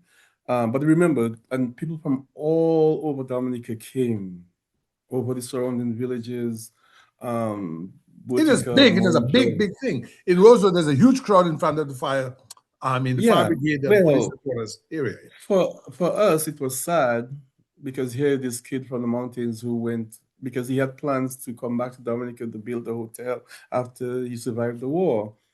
So for us, it was also a sense of sadness, but also a sense of pride. Here's something but from a mountain village deep in the belly of Dominica in the Ovan region came back home. And at that time, it coincided with the fact that the first native chief of police was Damas Philbert. He came with his uniform and his classmate at Laplin School was a young private, was a young police officer, Lestrade, who he would go on to become a police commissioner. And so here we were, and we had Laplin was put on the map, and people came from all over, and he was laid to rest in his next to the playing field in Laplin. Every time I go back to Laplin, I go to his grave, Let and me it's Before you obviously, tell me what yeah, happened when yeah, they rendered yeah, the salute. Let me tell you what happened. yeah. When I came to Washington, I went to the Mhm. Vietnam Memorial downtown on the Mhm. mall to look for Yeah. his name, and Yes. I saw Cuthbert Ito, and they had St. Croix because Yes. I guess they just figured he was from St. Croix. They didn't put Dominica, but I made an etching. I put a paper and I made an etching of his name because this was a big thing. Tell us what happened when they rendered the salute. Oh boy. When the bugle blew, and I had that etched upstairs in my room as well, upstairs in my office as well. Guys, went on the breadfruit tree to look at the burial. And when the salute came, guys fell off from the breadfruit So it tree. was a volley of rifle shots. But yeah, guys have never seen that. But interestingly enough, and I wrote about this, when his casket returned to Lapland, there was a gloomy day. It was So I raining in said, Roseau. It was raining. raining and raining. So I said, the sky is a weeping for this kid who came back in a casket. And then when he was being lowered into the grave, a rainbow came bursting out from the mountains and was sunlight. So to say, okay, young man, you did your job. Now you left the mountains and you went way across the new side of the world, half a world away. But what you did, you set a standard for people like Emmanuel Finn later on. So were you one So of the boys in the breadfruit tree who jumped down? no, I was too young for that. But I'm getting emotional for this, honestly. Yes. I'm getting Yes. emotional because um just thinking of that time, And he and has a cousin in Jersey who's an attorney with the U.S. yeah, I know, yes, Arnold, yeah, and it's yes. it's a large Arnold family. Ito, yes. Yeah, it's a large family. So I'm getting emotional for this because it yeah, you'll have to excuse me for 1 minute here. Yes, yes. But it was, there was this kid. And so whenever I go back to Lapland, I go to his grave. And again, I can pin that story this is a kid who, again, looking for opportunity like anybody else, right? Yes, yes, yes. And, I just came back from Southeast Asia. And one of the places that we were supposed to visit was Ho Chi Minh City and the War Museum. But we were so tired because we had to go to Malaysia and to Thailand, and we stopped in Turkey. So I told Chrissy next time. That was just last week. But one of Yes, the things I wanted to go to Vietnam was to go to the War Museum indeed, indeed. and, just find out. So I was getting just emotional just for a minute because and the story is like there's this kid like everybody else. He left this mountain village to understand the world and to get opportunity. It's all about opportunity. And this whole thing about the whole issue about immigration. Yes, And then he gave ultimate life. And there he's buried in a whenever I go there, I take a picture of his grave and I would get a couple guys from the village to clean up the brush around the village. yes. Let me say this. Let me say this. Mm-hmm. Finn, this is a very impactful sort of event in our lives. But Mm-hmm. it was a way of introducing us to the troubled world outside. But the world came to Yeah, us yeah, yeah, also in other ways, Finn, yeah. and that is through the audiovisual department of the government of Dominica, led by a Mm-hmm. gentleman called Charles, I believe, Gregoire, the father of Ambassador Mm-hmm. Crispin Gregoire. He would come by Yeah. in a Land Rover Jeep to show movies. Tell us about that. Mm-hmm. Yeah, and in fact, I was just talking to Mr. Gregor recently, and also he and your uncle, Mr. Christian, H.L. Christian, who happened to be a headmaster in Lapland, also he went on to represent the constituency in government. And this guy would take a lot of videos and just show us on his system, The you projector. know, on the projector. And I remember he'd come by school, he would set up, and then it would just be, and then we were all attentive. It was fascinating. And Crispin Gregor gave me pictures. I wrote an article about 5 years ago about the this destruction of the village council system in Dominica. And some of the pictures that Crispin gave me about his father, because his father would go to the inauguration of these village councils, all over the island. And the village council is the most effective form of government. Yes, They had, and today obviously they're no more. They're just political machines today, really rendering ineffective, holding the political line. And so this is a really nostalgic for me with and also Mr. Christian would come with him sometimes, yes. Mr. H.L. Christian, the late H.L. Christian, By that time, he was Minister of Education. before he was, because I think He was in if I'm social not welfare mistaken, before that. he was social welfare, yes, yeah. And so these so I think going back, my girls asked me, that my experience in the countryside is so rich. Would I do it over again? Absolutely. I'm not sure today because a lot of the time, a lot of the rural villages are completely engulfed in political banter.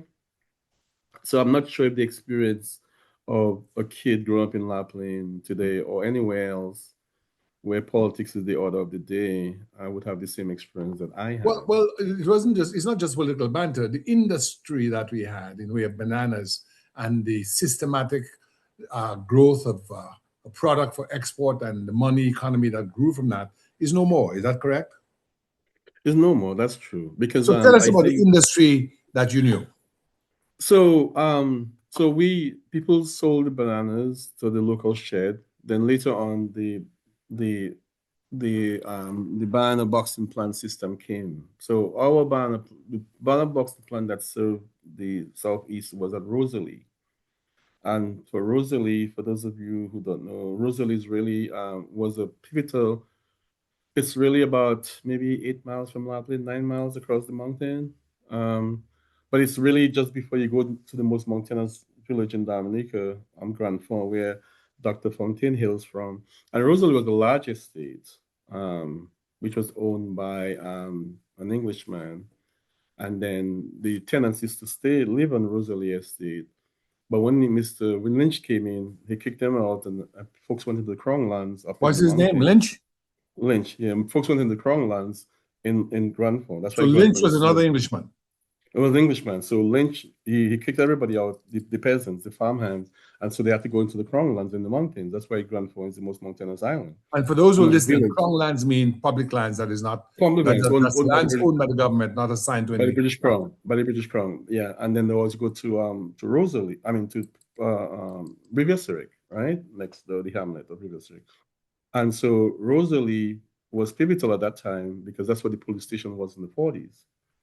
There was no police, that was because it had a school and because that's where people lived on the estate before they were kicked out. So anyway, today that the site of the Rosalie boxing plant today is the site of the new hotel, Rosalie Hotel. And so you drove. That's where I had my first job. I mean, working away from my family in the boxing plant along with Dr. Fontaine. We were working at the Rosalie boxing plant, and that's And why. Dr. Fontaine has a PhD in economics from Clemson University and is currently, Yes, as of the date of this recording, the opposition leader of the United Workers' Party. yes, and he worked for what over a decade at the IMF, Yes. International Monetary Fund in DC, and he went over to um, South Sudan to help rebuild that war-torn country. And so we wish him well. So that's where we went to sell our bananas by transportation. So you And knew that's when, Thompson back then? yeah, we worked together where he stapled banana boxes Yes. upstairs, and I worked with my uncle because my uncle had a large estate, a large plantation of bananas in Newfoundland estate on the other side of the river. And the boxing plant was where they boxed the bananas, but also that's where they graded them and they also washed them in a sort of bath. Tell us Yes, about yes, that. it was hard work. So when it came from the farm, the farmers took their turn. They had inspectors. They would grade them because these plants have to be shipped over to the UK, right? For the most part, under the whole mercantile system, preferential. And the company was Gist Industries. The buyer was Yes, Gist in the Industries. street, yes. And then GEEST, Gist. yes, and so they would inspect them. They would reject those fruits, the Stick a parts of the pin fruit in that there. they They're would do. saying, I think they would say, the general public is advised that Boxing Day is so and so, and we're looking for Gros Michel and Lacatan. Dwarf Cavendish is not accepted. Tell us about that. Gros Michel and Lacatan. I guess were certain, these were the certain, varieties. Dwarf Cavendish not accepted. Go ahead. Well, you're really taking me back to DBS days, right? The real DBS. Yes, indeed. The Dominica Broadcasting Service. So, and then not only that, and also those with leaf spots as well. Leaf spot was a disease that affected bananas, right? If they had certain stains on them, then they wouldn't be presentable in stores in England like Sainsbury and the other big stores, right? In the UK, right? So if they had scratches or anything, they wouldn't be accepted. And because it's a very delicate fruit.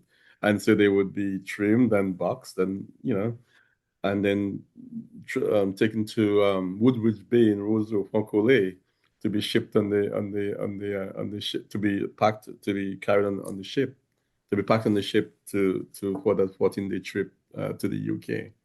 So all that dried up with So the Finn, let me just say this here for those who will be listening. It says, quote, until the mid 20th century, banana companies prioritized Gros Michel and Lacatan because they were superior in logistics, shelf appeal, and flavor compared to the Dwarf Cavendish, which was initially viewed as an inferior commercial product.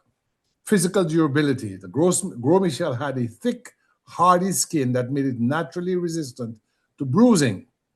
And, it says that the Dwarf Cavendish was initially rejected. Unlike Big Mike, the Cavendish has a thin peel and is highly susceptible to bruising. So, this here is interesting stuff because 50 years later, I remember the radio. It says the general public is advised that Boxing Day is Friday, 1st March, whatever. yeah.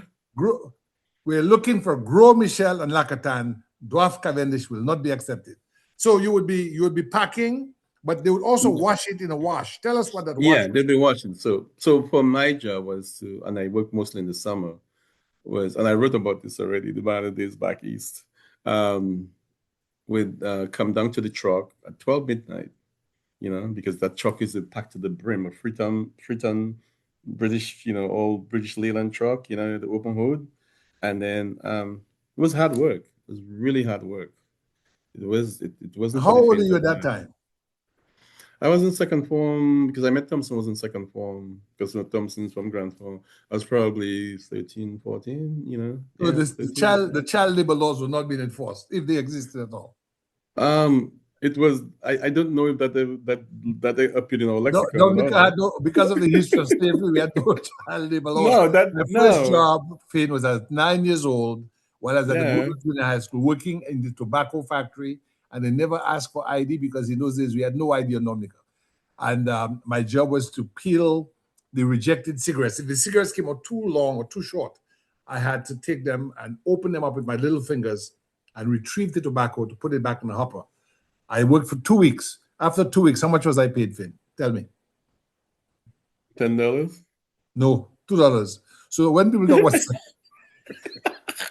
about slavery, I've been there.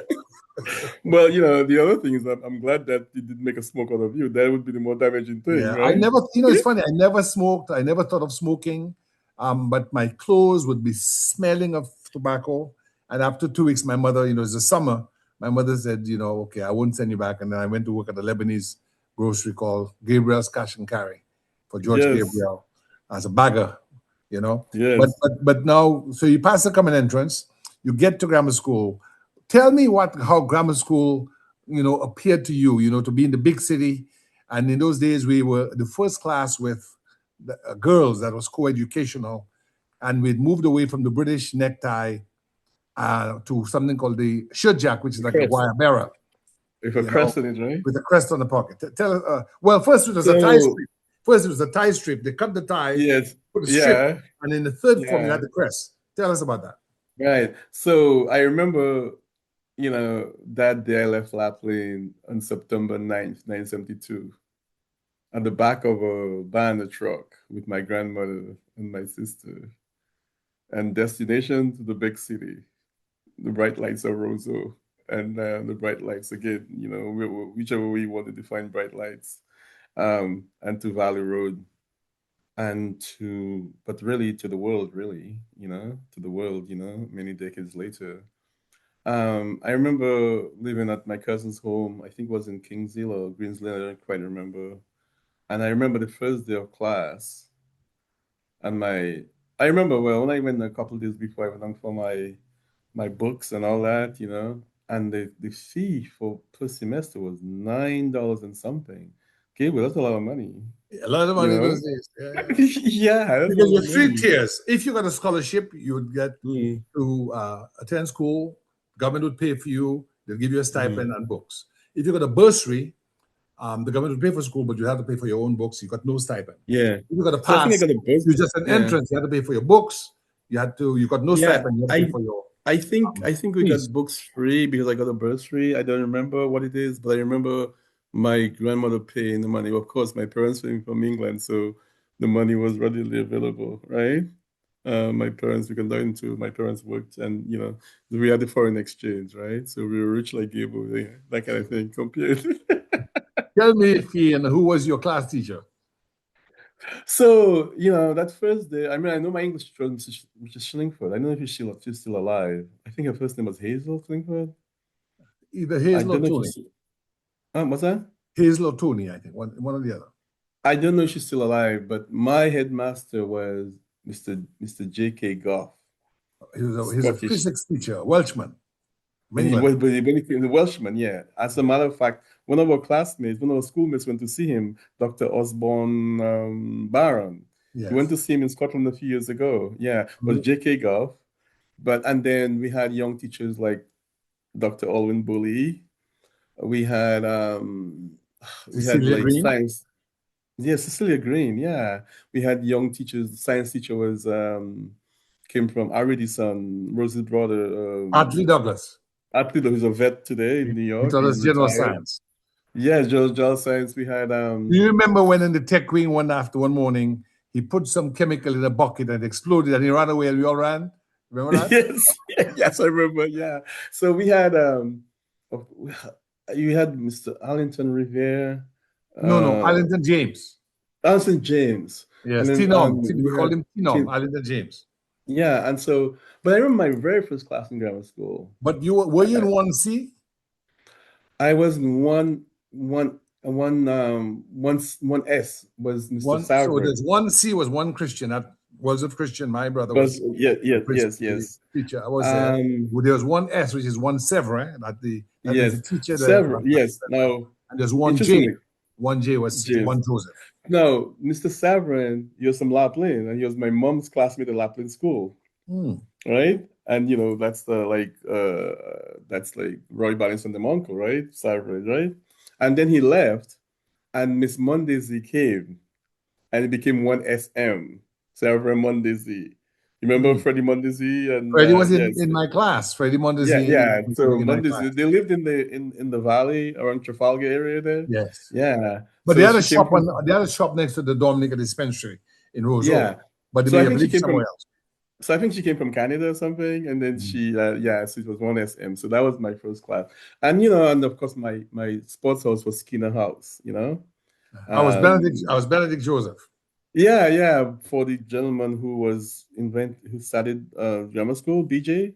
Yeah, BJ was named after Benedict Joseph, who was a very popular student who went on a picnic in the 1950s. Rosie Douglas said he was in school with Yeah. him and he died in a drowning. Okay, that was BJ. And they I see. named the school Okay. after him. So it was Benedict Yeah. Joseph, Hmm. Dorbini, who was a Yes. famous benefactor of the school, Dupini, who was a politician, and Yeah. Skinner. Skinner was a Skinner. former Yeah. headmaster, I believe. Yeah, and then after Mr. Goff left, And those were the four um, houses that you had to be in. we would You would compete, do and academics, you compete on basis of academics, cricket, soccer, or football, and athletics. yeah, yeah, yeah. And then, so when we started off in September, they were all boys. Then in November, then the girls joined us because Yes. at that time, convent had no space. There were more girls than boys, right, in any population. There were no spaces for the girls at convent or Wesley High School. So the government opened up convent high school. So people like our good friend Maureen Lawrence, who was in Texas, and a Yes. couple other people were the first set of girls to come to grammar school. Yeah, and so they were, and so that was it. And then we had the other headmaster, I think, was Mr. Levy, who died. Yes.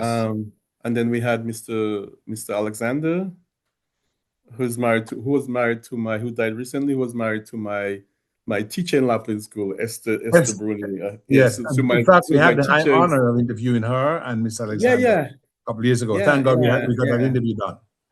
yeah. Who she was my teacher in Standard 3 in Lapland.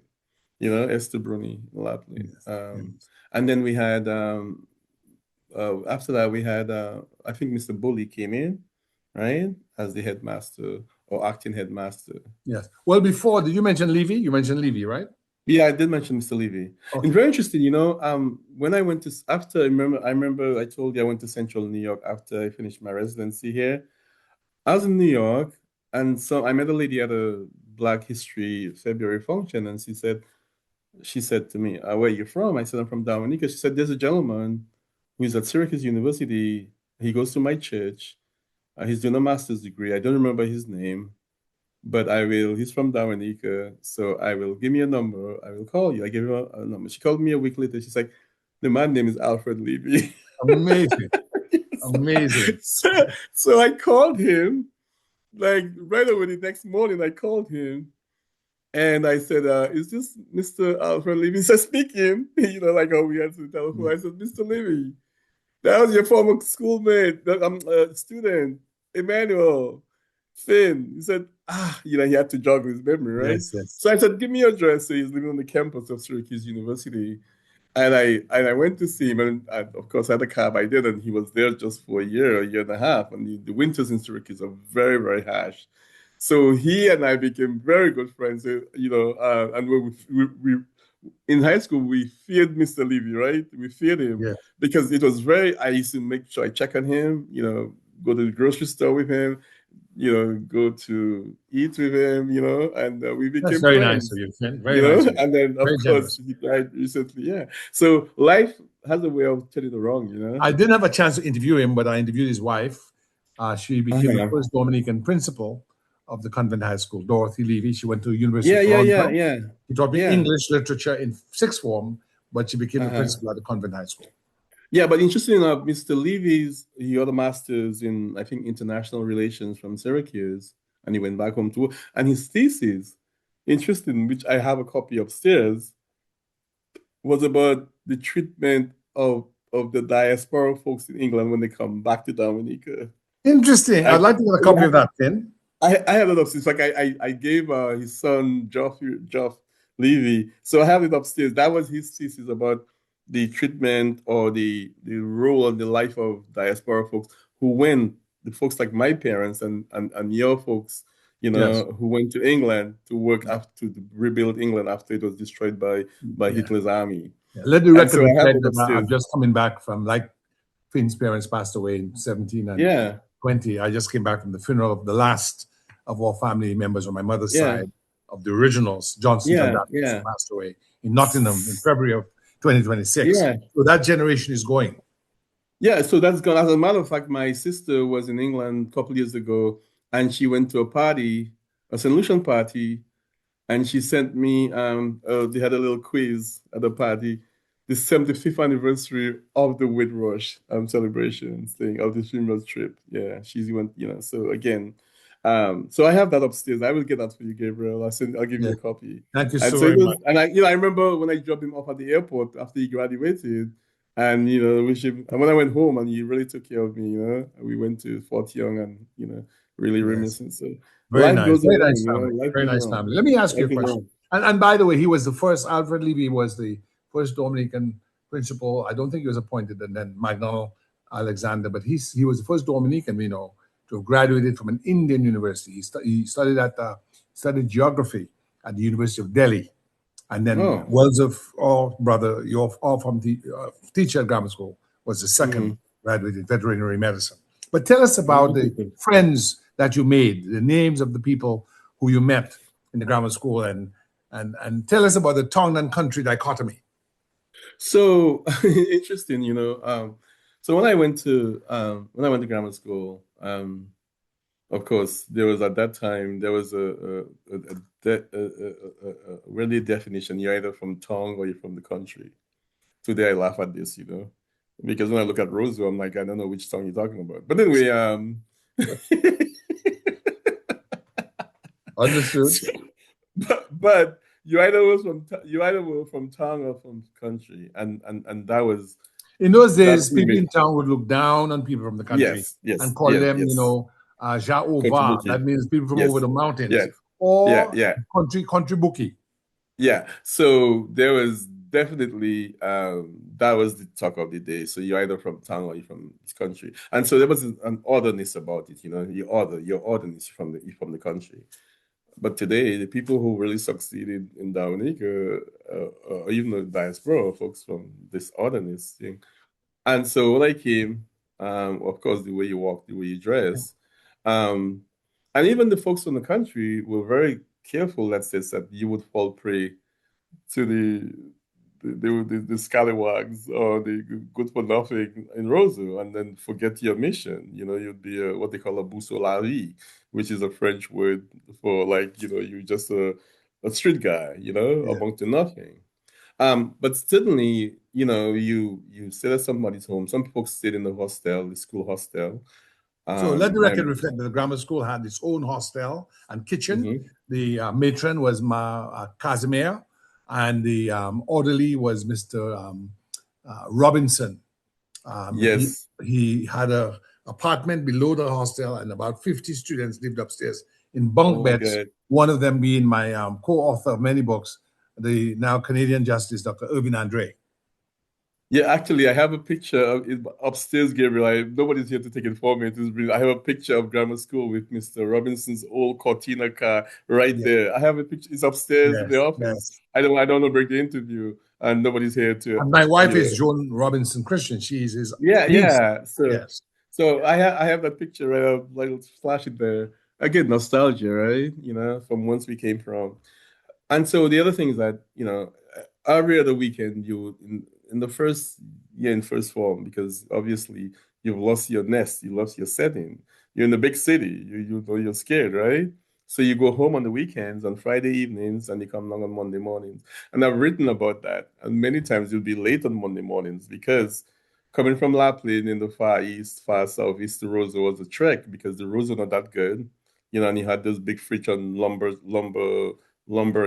So by the time you get into Roseau, it was way past 8 o'clock.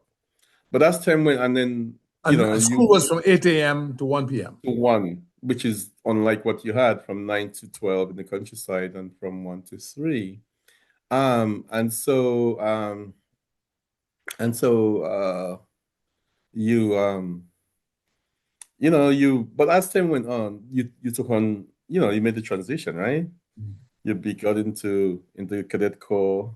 You met people So like when did you Gabriel. join the cadet corps? Was it the first semester? No, the second semester, one of the second form. One of the second form. I Yeah. started grammar school on a Monday. I was in the cadet corps on a Thursday. First week. Yeah. So so I think here's the difference here. it was Hillary, Michaelmas, or was it Michaelmas, Hillary, and Trinity terms? No, you see, so there you go. So your dad, who had the experience of being a soldier, pushed you in that direction. I didn't have that Yes, experience. You see what I'm yes, saying? So I had to yes. get it on my own. It's almost like Gabriel, and we come back to one generation. So I had to run, if you may, all four legs of the relay race by myself, where you started off on the second or third leg. Hold one second. So, for those who listen, in 1893, when the school was started, it was started for the children of the planter elite and the commercial elite, mostly either white or near white. That is how the Caribbean was. It was an old slave colony Hmm. system. And for many years, maybe the first 50 or so years, all the principals of the grammar school were Englishmen, white Englishmen. And I'm seeing here, it says Michaelmas, Hillary, and Trinity are the three academic terms used by the University of Oxford and Cambridge and various legal courts to divide the year into 8-week teaching or sitting periods. Michaelmas, Hillary, and Trinity are the three academic terms used by University of Oxford and Cambridge. So you can see the pattern that's set down. And almost 50 years later, I remember, it was Michaelmas, Hillary, and Trinity. That's how they describe it. I didn't know that, Gabriel. Thanks for that. So, Well, I think but you knew it, but you forgot it. maybe. Oh, they really didn't register. There you go.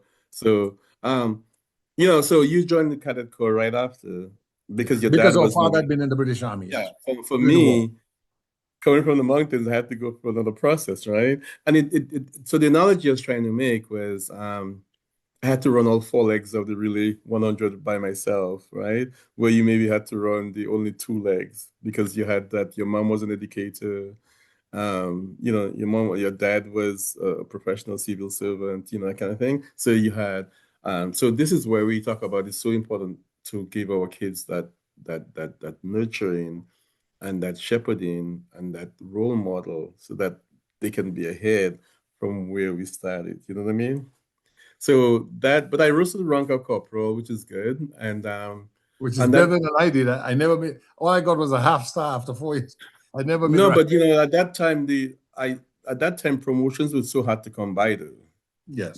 I see they're giving this kids a lot of promotion like it's like water to drinking, like drinking water. But these are so hard to make promotion. Right. But and when I remember the cadet corps parades, man, going through town, I mean the pride. When you talk to Major Johnson, may his soul rest in peace.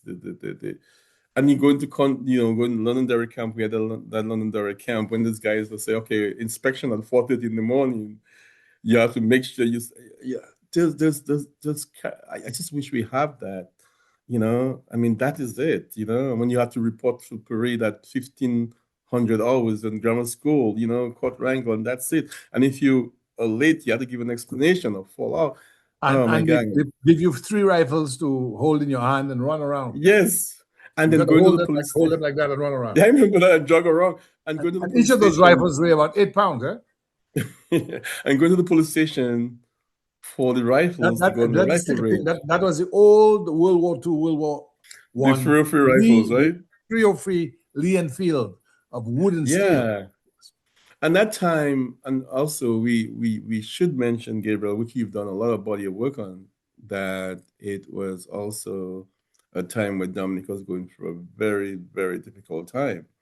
with the whole Rasta movement, with the whole this, with the defense force being more of a political crew than group than a kind of a militia of the ruling party instead of a really, and then they were pitting against the police and the defense force, and again with Rasta, in the You talk about the mountains, Dread War, which lasted from the Dread War. 1974 through Yeah, 1982, and really. it was a very difficult time, and our country was really confused, and I don't think we had the leadership was also confused, too, and then the dread war became more political than anything else, Yes. and a lot of our young people lost their lives, in the mountains, being shot by police I and remember defense one of force. our classmates had a brother, Eustace Bella, Yeah, Alvin Bella's brother. yeah, He disappeared. he died up in the hills of Blue Bear, Yeah, and these are when people. the defense force or police would shoot in the early days people who were dreads, and so in '74 the government passed, after the killing of John Jurezek allegedly by Desmond Trotter,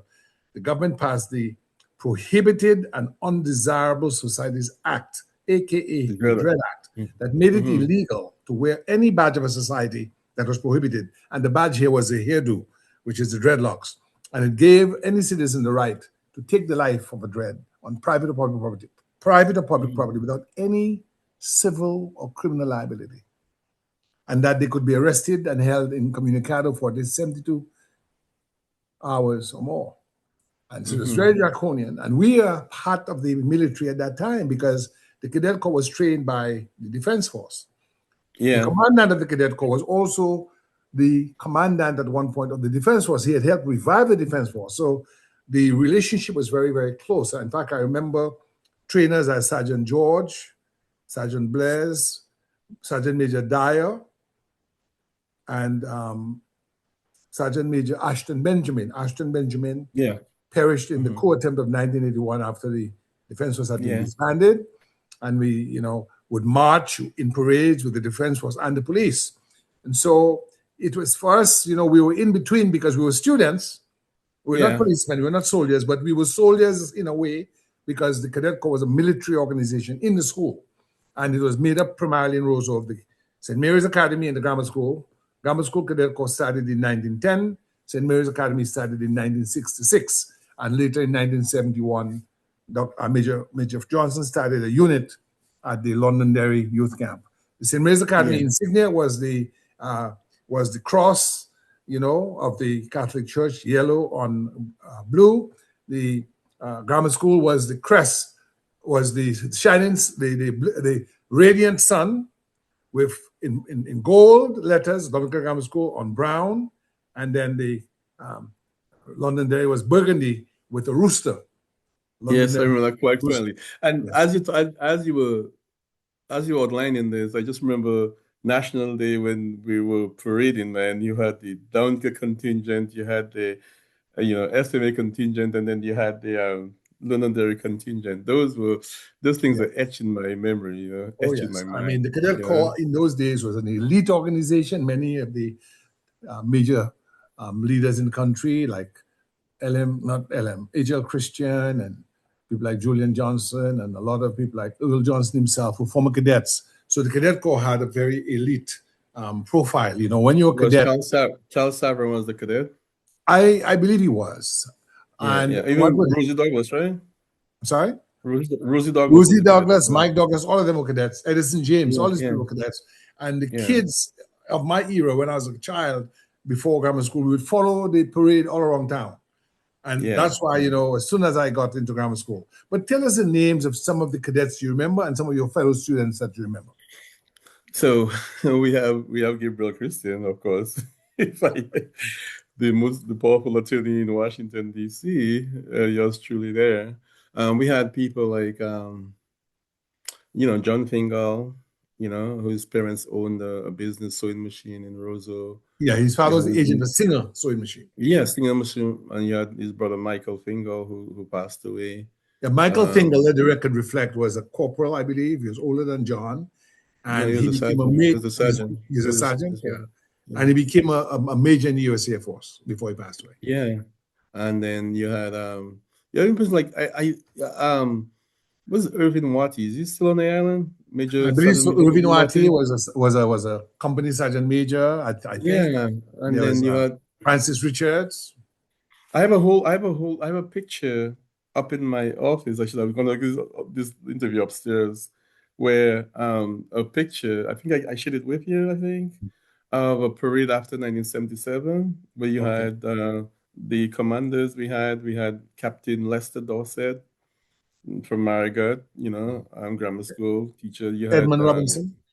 Lieutenant Robinson, who passed away recently. Mhm. He was our commanding officer in grammar school. You had Lieutenant Ackroyd Birmingham from Academy, who lives right now in Maryland, outside of DC.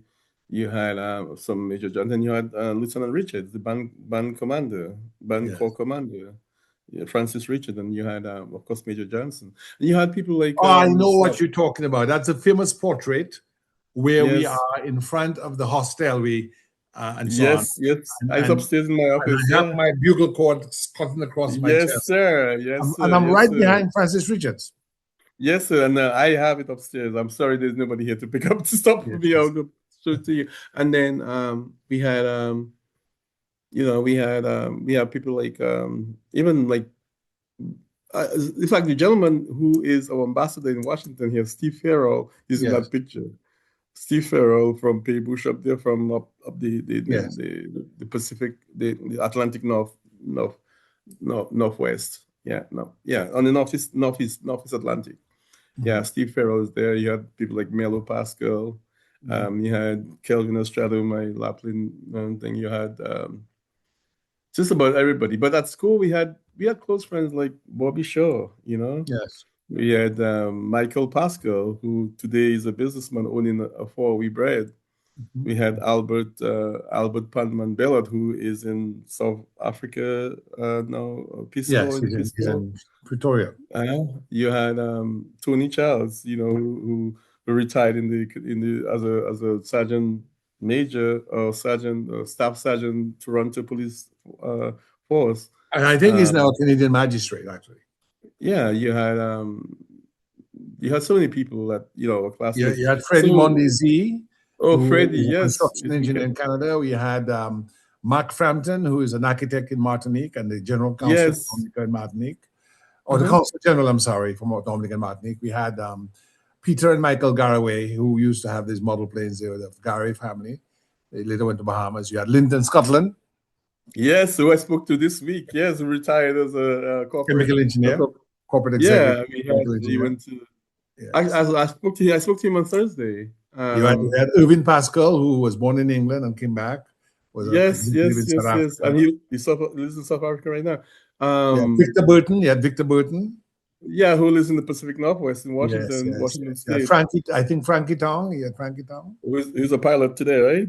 Today, yes. And, Yeah, we had that class of 72 produced a lot of people, and interestingly enough, Gabriel, as we approach retirement age, let the um, record reflect that Linton was on the team that produced fuel for the space shuttle, the Hellfire missile, and also was an advisor in energy to President Obama. yes, I remember that. He's of course when Linton was getting migration, chap from St. Joseph, who went Yes, to meet his parents in St. Croix when you were in third form, that's right. He worked and for later Hess went Oil with Company. for his again the whole. Remember I told you about the migration pattern here, and he went to University of Dayton to get his. Yeah. Yeah. So this He's is actually a we trustee of the University of Dayton.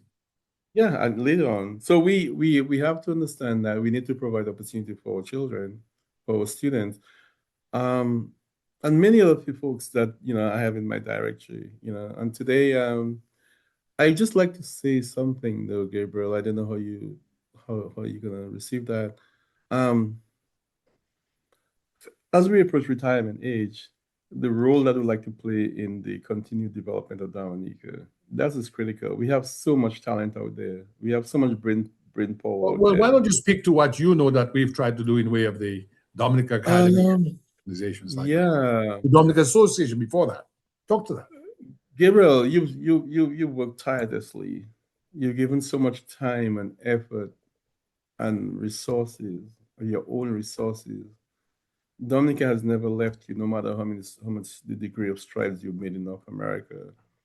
Dominica is always on your mind. It's never, and it's kind of unfortunate, honestly, and I am speaking truth to power here. It's kind of unfortunate that the way folks like us who have been very vocal politically have been treated. For me, I'm okay. I'm fine.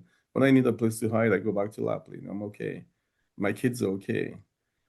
But somebody like me who came from the belly of Dominica, who Dominica really helped to lay a foundation, you can't help but really weep sometimes, for the island, because this is our home. Our home is in Washington, D.C., where things are okay with us. You have gas in your car, you can go to a fine restaurant, but is that what life is all about? We want to give back to the place that it's all begun for us. We just outline how this place has helped us. And the big city hasn't really changed us in terms of our allegiance and love. If anything, it has sharpened our allegiance and love for our island home, the place where it Well, all let me ask you began, this, right? Finn, in that, and just take a moment, Finn, to commend you and your family because not only you're one of the few Dominican professionals whose daughters, your only two children I know of, have consistently represented Dominica on the international stage as footballers for women's football. That's outstanding. And Sari and Trevor Alan. Bertrand as well. Trevor Well, Bertrand as well. yes, Trevor Bertrand, the son of my father's British Army World War II veteran buddy, Yeah, Tristan Bertrand has, is it two daughters or one? two. Two, okay. Two, So yeah. you have two Dominican diaspora leaders Yeah, whose yeah, children are, but you've also gone back to Dominica to start a school. yeah, You've contributed in the early 1980s, as a leader of the Dominica Association here when we had a much more cohesive and close-knit community. I was at the University of Maryland on Wednesday last, lecturing to the Caribbean Students Association. And there's a young guy called, his mother is Yuzeb. He's currently taking in May in chemistry. Never met him. That would never have happened in the past. We would have met that guy as a child at the different functions we would have held. But as Dominicans in the Washington, D.C. area got more affluent and moved on, and because of the politics of the past 25 years in particular, it's been very corrosive. It has destroyed amity. And you find yeah, now little grouplets because the government of yeah, Dominica, led yeah, by Roosevelt Skerritt, frankly, has been quite destructive in the diaspora, in politicizing the diaspora and yeah, making it hyper partisan. In the days when the Freedom Party was there in the UWP, nobody was asking people to go home and vote from the diaspora to shift an election in the government in the direction of the ruling party. We, yeah, I was not a Freedom Party supporter or member, but we worked with the Prime Minister, Eugenia Charles, to the degree that I got to know her well enough to do her biography. You know, if we had taken a partisan view and say, well, this is a Freedom Party, I'm not a Freedomite, we did not consider party. We just thought of country and what it is we could do in health, yeah, supplies, medical supplies, and books we would send home. And so I'm very happy for the legacy of people like the late Simpson Gregoire, who left, people like yourself, yeah, his brother Eddie, Sam Christian, and the others, Billy Robinson and Fitzroy Bertrand, the people in the early days who came together to help Dominica. And later on, that evolved into the Rosie Douglas Foundation after Rosie came and died, and the Dominica Academy of Arts and Sciences with Dr. Shillingford and Thompson Fontaine and Raglan Revere, trying to get Dominicans who are educated to return to Dominica, build their homes, which we did, mm-hmm, revive organizations like the Cadet Corps, which we did, and yeah. to keep helping in tourism development and promotion and burnishing the good name of our country, which you have done. So I just want to take a moment to commend you because it has always been a team effort. It was not me, but it was we. We did it collectively, and thanks to you because you played no small role in that endeavor. God bless you, Finn. Well, thanks, Gil. I think the fact of the matter, our view, certainly my view, is that Dominica belongs to Dominicans, right? And that is fundamental, and whichever way you want to go with this, one wants to go with this, left, right, or center, that's fundamental. And wherever we go, we'll carry Dominica with us. And so even if our children, we raised them, they were born and raised in DC. They sheltered 8 months of COVID in Dominica, with their aunt, right? And they are Dominicans. And so for us, it's important that we do that. And that is, but history has a way of recycling in and out, so that's another story we can talk about. But that fundamental will always be there. But Gable, I would also say that No matter how much I'm stressed, I have to say to you, people like you are inspiration. People may not like your politics, they may not like your outspokenness, but I have to say something poignant. One Sunday morning, like we're here today, I got up at 9 o'clock, 8 o'clock to read my Washington Post. And I usually go to the metro section or the international section first because the headline news you hear it on the news. And then the first article and the metro page of the Washington Post on that Sunday paper about the police chief, who was the chief of one of the most affluent and largest counties outside of Washington, D.C. I was like, he was retiring. He had some issue with the county government, and they were trying to negotiate something. His exit separation. And I'm reading his attorney Gabriel Christian. No, I had to stop. I had to wake my wife up. He's like, "What are you waking me up for?" It's like, "This is Gabriel Christian." So a whole avalanche of emotion, came pouring in, and it was like, wait. And I had to stop. I couldn't just go back to the next sentence, in that passage, in an article. And up to date, I still kid Gabriel that, and that's huge. And that's huge. And this is what we are talking about. And St. Gabriel has since been gone to be an attorney on the Supreme Court of America. You can try cases in the Supreme Court. So we've made strides. Obviously we're not here to toot our horns, right? Just like, after I finished with my residency, I returned to DC and was the first American Dental Association fellow on Capitol Hill. I worked in the US Senate. I worked on appropriations. And we want to take that talent back home because we have to give. We have to give. And I think And, at and some we and we point, have given and we continue to give. But the question is, what is yes, required of our people on the island and our leadership on the island? When I say leadership, not just government, but also in the private sector, to be more receptive and welcoming of Dominicans who, like you and me, all through our time overseas, have contributed in way of time and resources.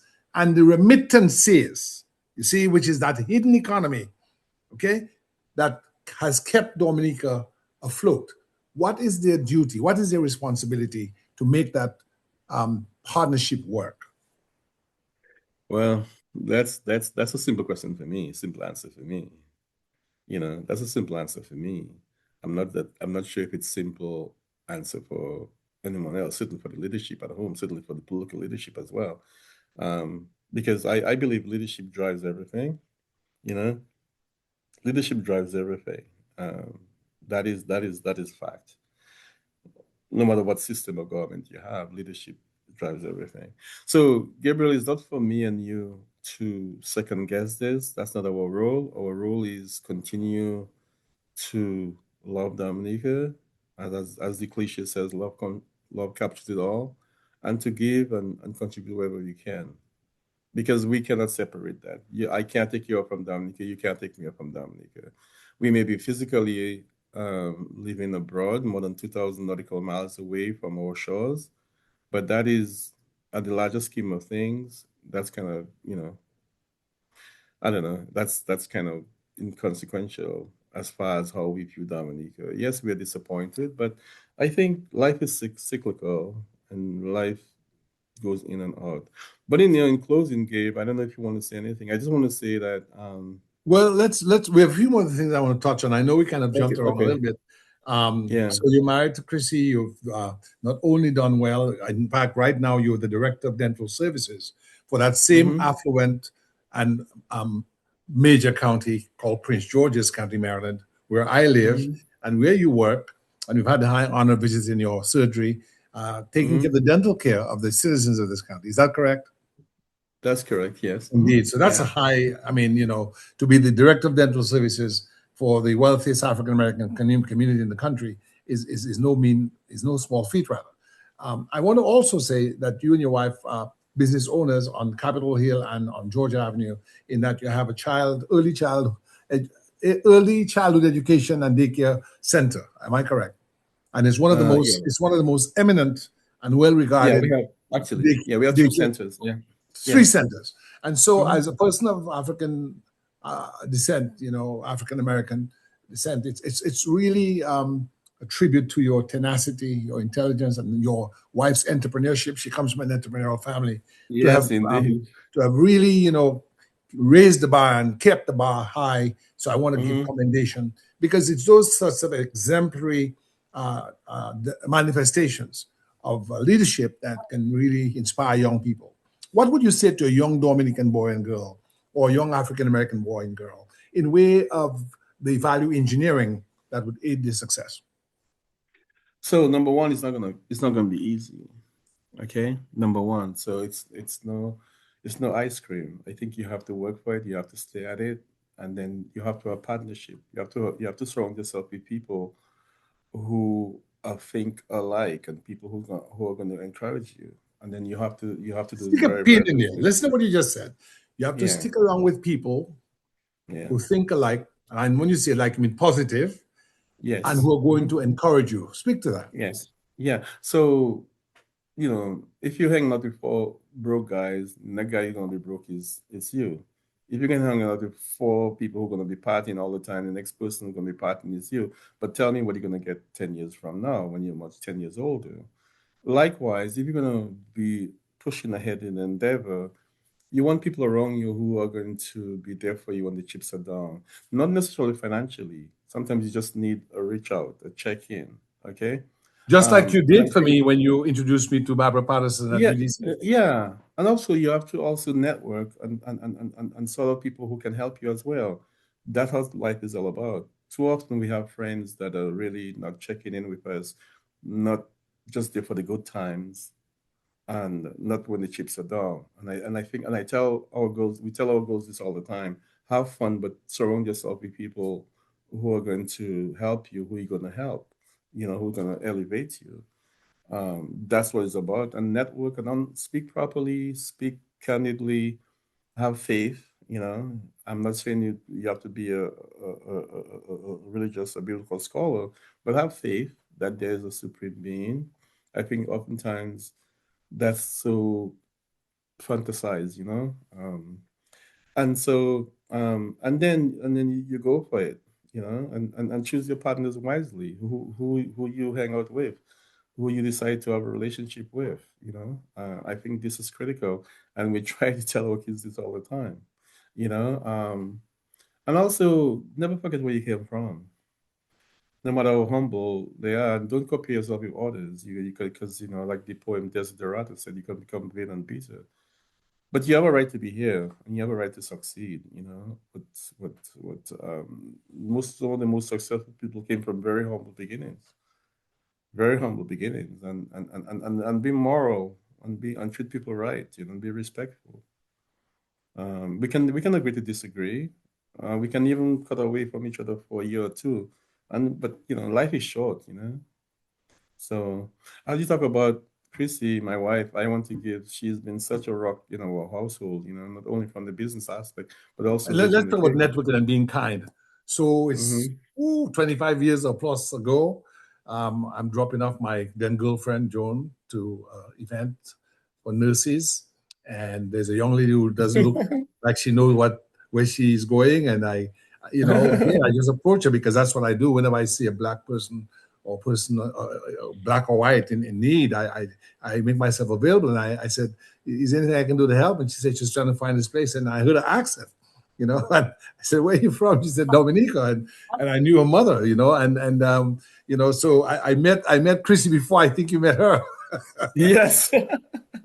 That was, she was active in this in New York. She came for a conference or something in Washington, Yeah, right? she'd come down here for a Yeah, conference, yeah, and yeah, yeah, yeah. there's a small world, and then you marry her. Hmm. This was amazing.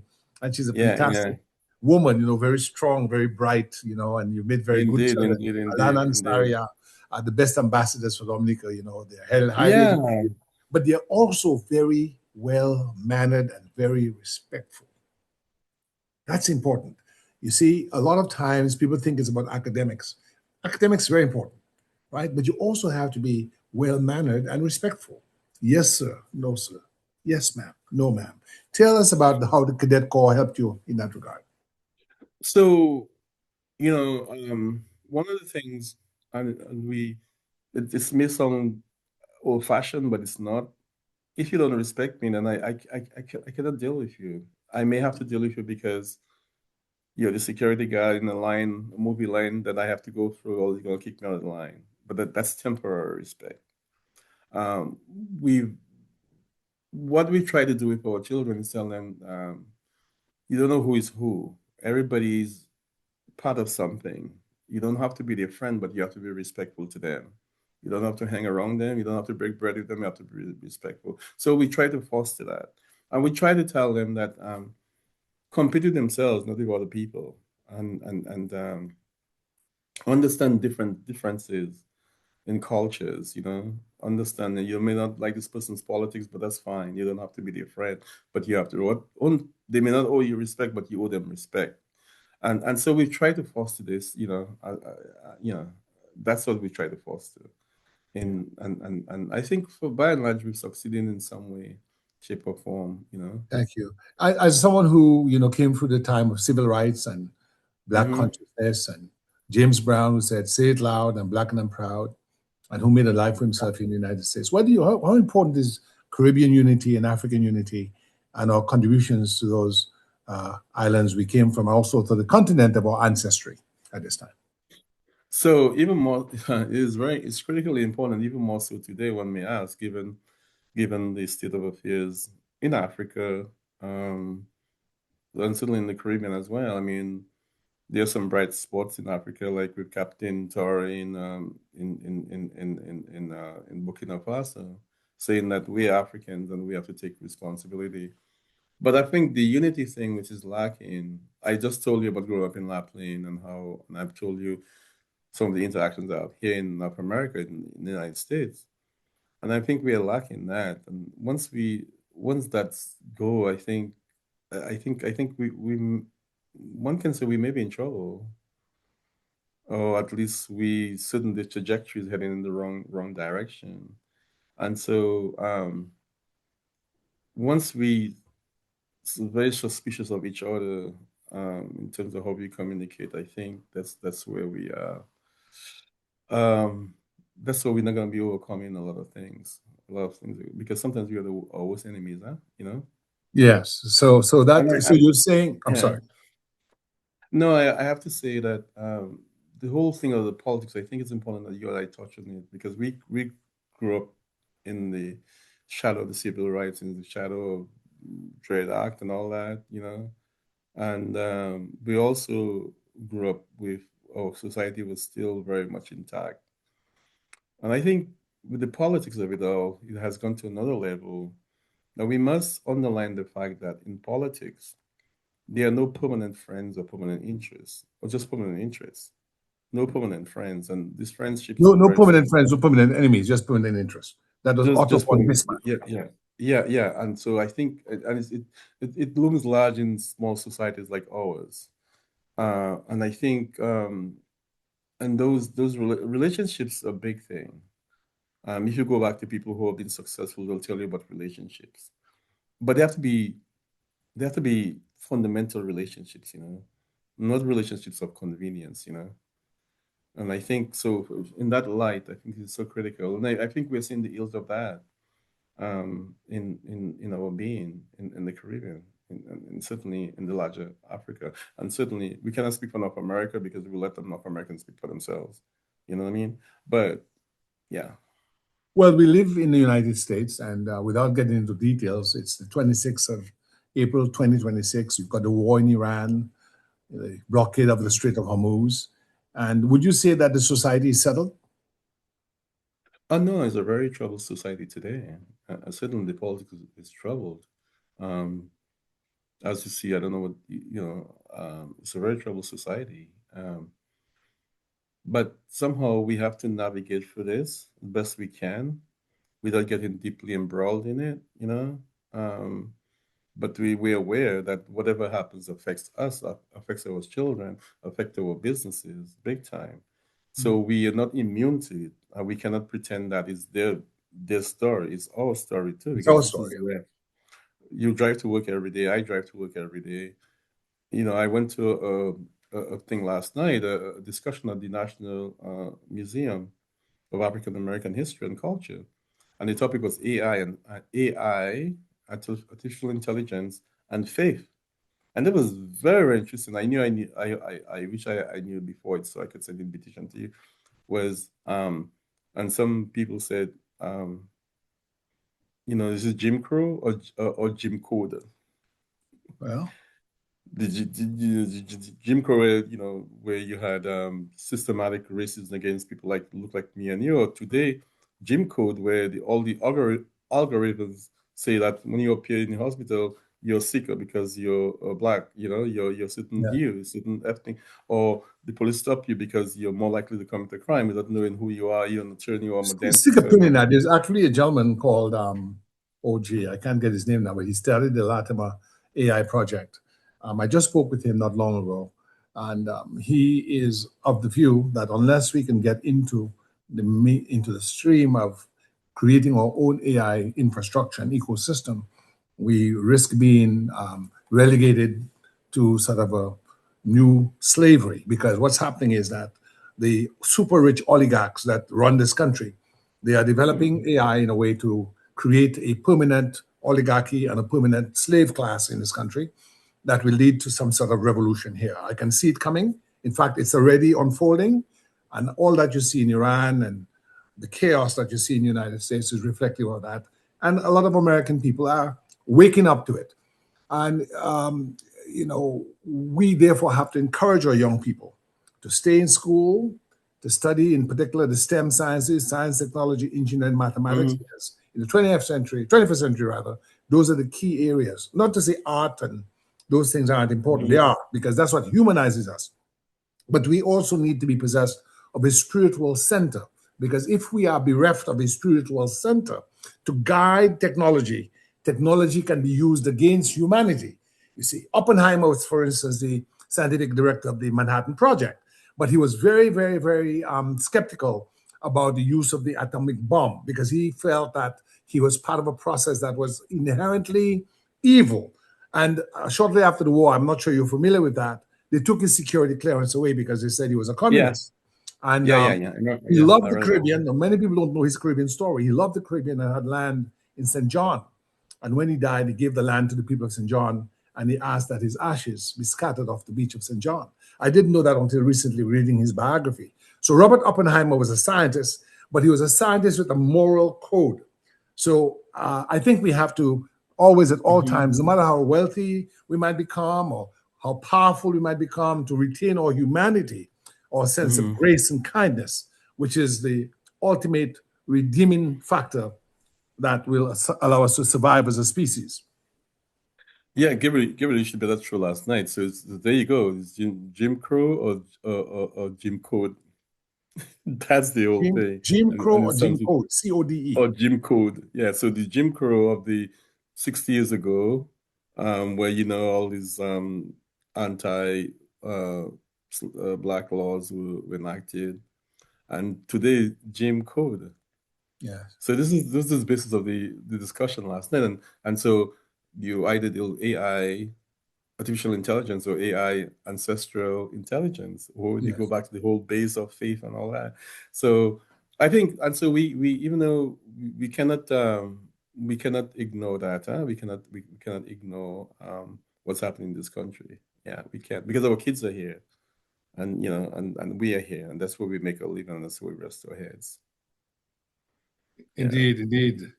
In fact, the guy's name is a New York guy. He said his relative or his mother or father is from the Caribbean, John Passmore. He went to Colombia. Passmore. Pasmore. He is the innovator behind the Latimer, Latimer. Latimer it's named after Louis Latimer, who was the African-American scientist who worked with Edison on the filament. Edison invented the light bulb, but Latimer made it better by patenting a filament that could last a long time. So Latimer AI hopes to bring equity to the AI space. So that, because even I use ChatGPT, and I can tell you it's biased because I see what it sometimes does. I tell it to do something, and it doesn't do exactly what I tell it to do, because it baked into the AI are certain biases that are favoring the wealthy, that are favoring the oligarchy, that are favoring the racial hierarchy. So if you're not smart, if you're not tuned to science, and if you're not possessed of your own information, AI can Yeah. really steer you wrong and can be a Yeah. very destructive force. So we have to be not like the Luddites who sought to stop progress, but we have to be keenly aware of the have situational awareness and know who is running what. And so we can put ourselves and our children in a better place educationally to be possessed of the superior intelligence to manage Yeah. AI in the best interest of ourselves, our families, and humanity, because we're in a place now where we have very anti-human leadership, where people are killing people in Hmm. colors, in countries of the South, where if you're black or brown or you're Muslim, you're being massacred. So you can game the market and get rich. You can just seize a leader, take the oil of the country. And those things are happening now, which makes a mockery of any sort of democracy, rule of law, or fairness, basic fairness. I'm just really happy that we've been able, despite our relative success, whatever that may be, um, we are conscious that we still have a duty, not to the country, not only to the country of our birth, Africa, a country of our ancestry, or continent of our ancestry, but the United States, where African Americans have made a monumental, maybe the most sort of fundamental contribution to this country in way of building its wealth. And more, as a lawyer, I can tell you, I can see the prison industrial complex that incarcerates rather more African Americans, almost a new slavery, a new Jim Crow, instead of taking that money and placing it into workforce development and into education. So close us out, Brother Finn, because I know you've been working very hard. Yeah. No, I just want to say two things. Where we need to encourage our kids to go in STEM, and certainly that's been my push. My daughter Sari went to Northeastern in Boston. She has a degree in engineering, and Alana is about to graduate with a degree in neuroscience and behavioral biology, and with a minor in environmental science. So we're very proud of that. But also, without fail, I'd really like to impress upon the brothers that they need to take care of their kids. They need to. So I think we need to really highlight that, whether we're in the Caribbean or whether we're in North America, that they need to really. And some are, but some aren't. And I wrote this thing about this story. I don't know if I sent it to you about um the story about you know men are supposed to take care of their children. I wrote this already, that, and I think we need to do that. But we need to really encourage the brothers out there to really not just father, be a daddy to their children, encourage them, not just be a father. A father is, everybody can be a father, but a daddy where you love, you support, and you're there for your children. And that's what you and I have attempted to do. Obviously it's not perfect, but we have attempted to do that. And that's great for me. That's the greatest, one of the greatest gifts of my life, and the results. But also family, and the role of family is so critical for me, and for you as well, Gabriel.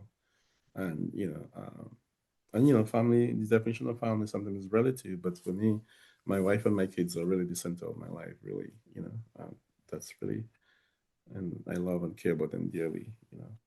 But Yes. Gabe, I want to say thanks for all your efforts. I think we're here. It's good that we started off on Valley Road many moons ago, Many but moons. we're still standing, and I think we have much to be proud of.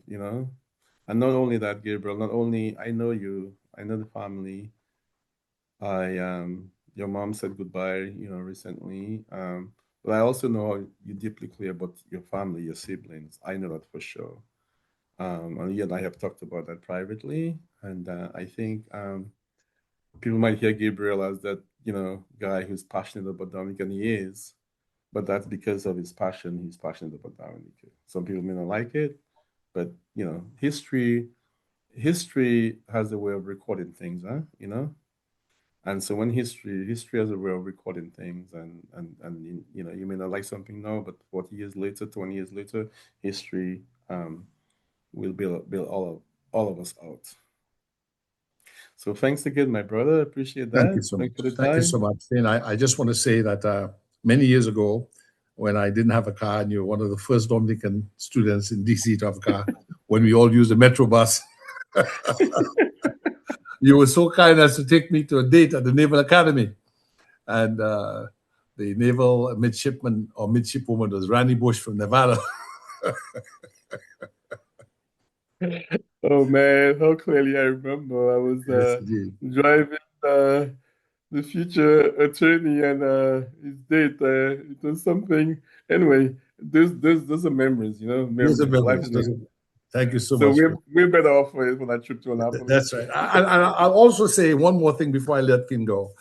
Finn not only helped with UDC, but at one point when I moved out of the apartment where Sam's girlfriend and June Henry was staying, I wanted my own place and my independence.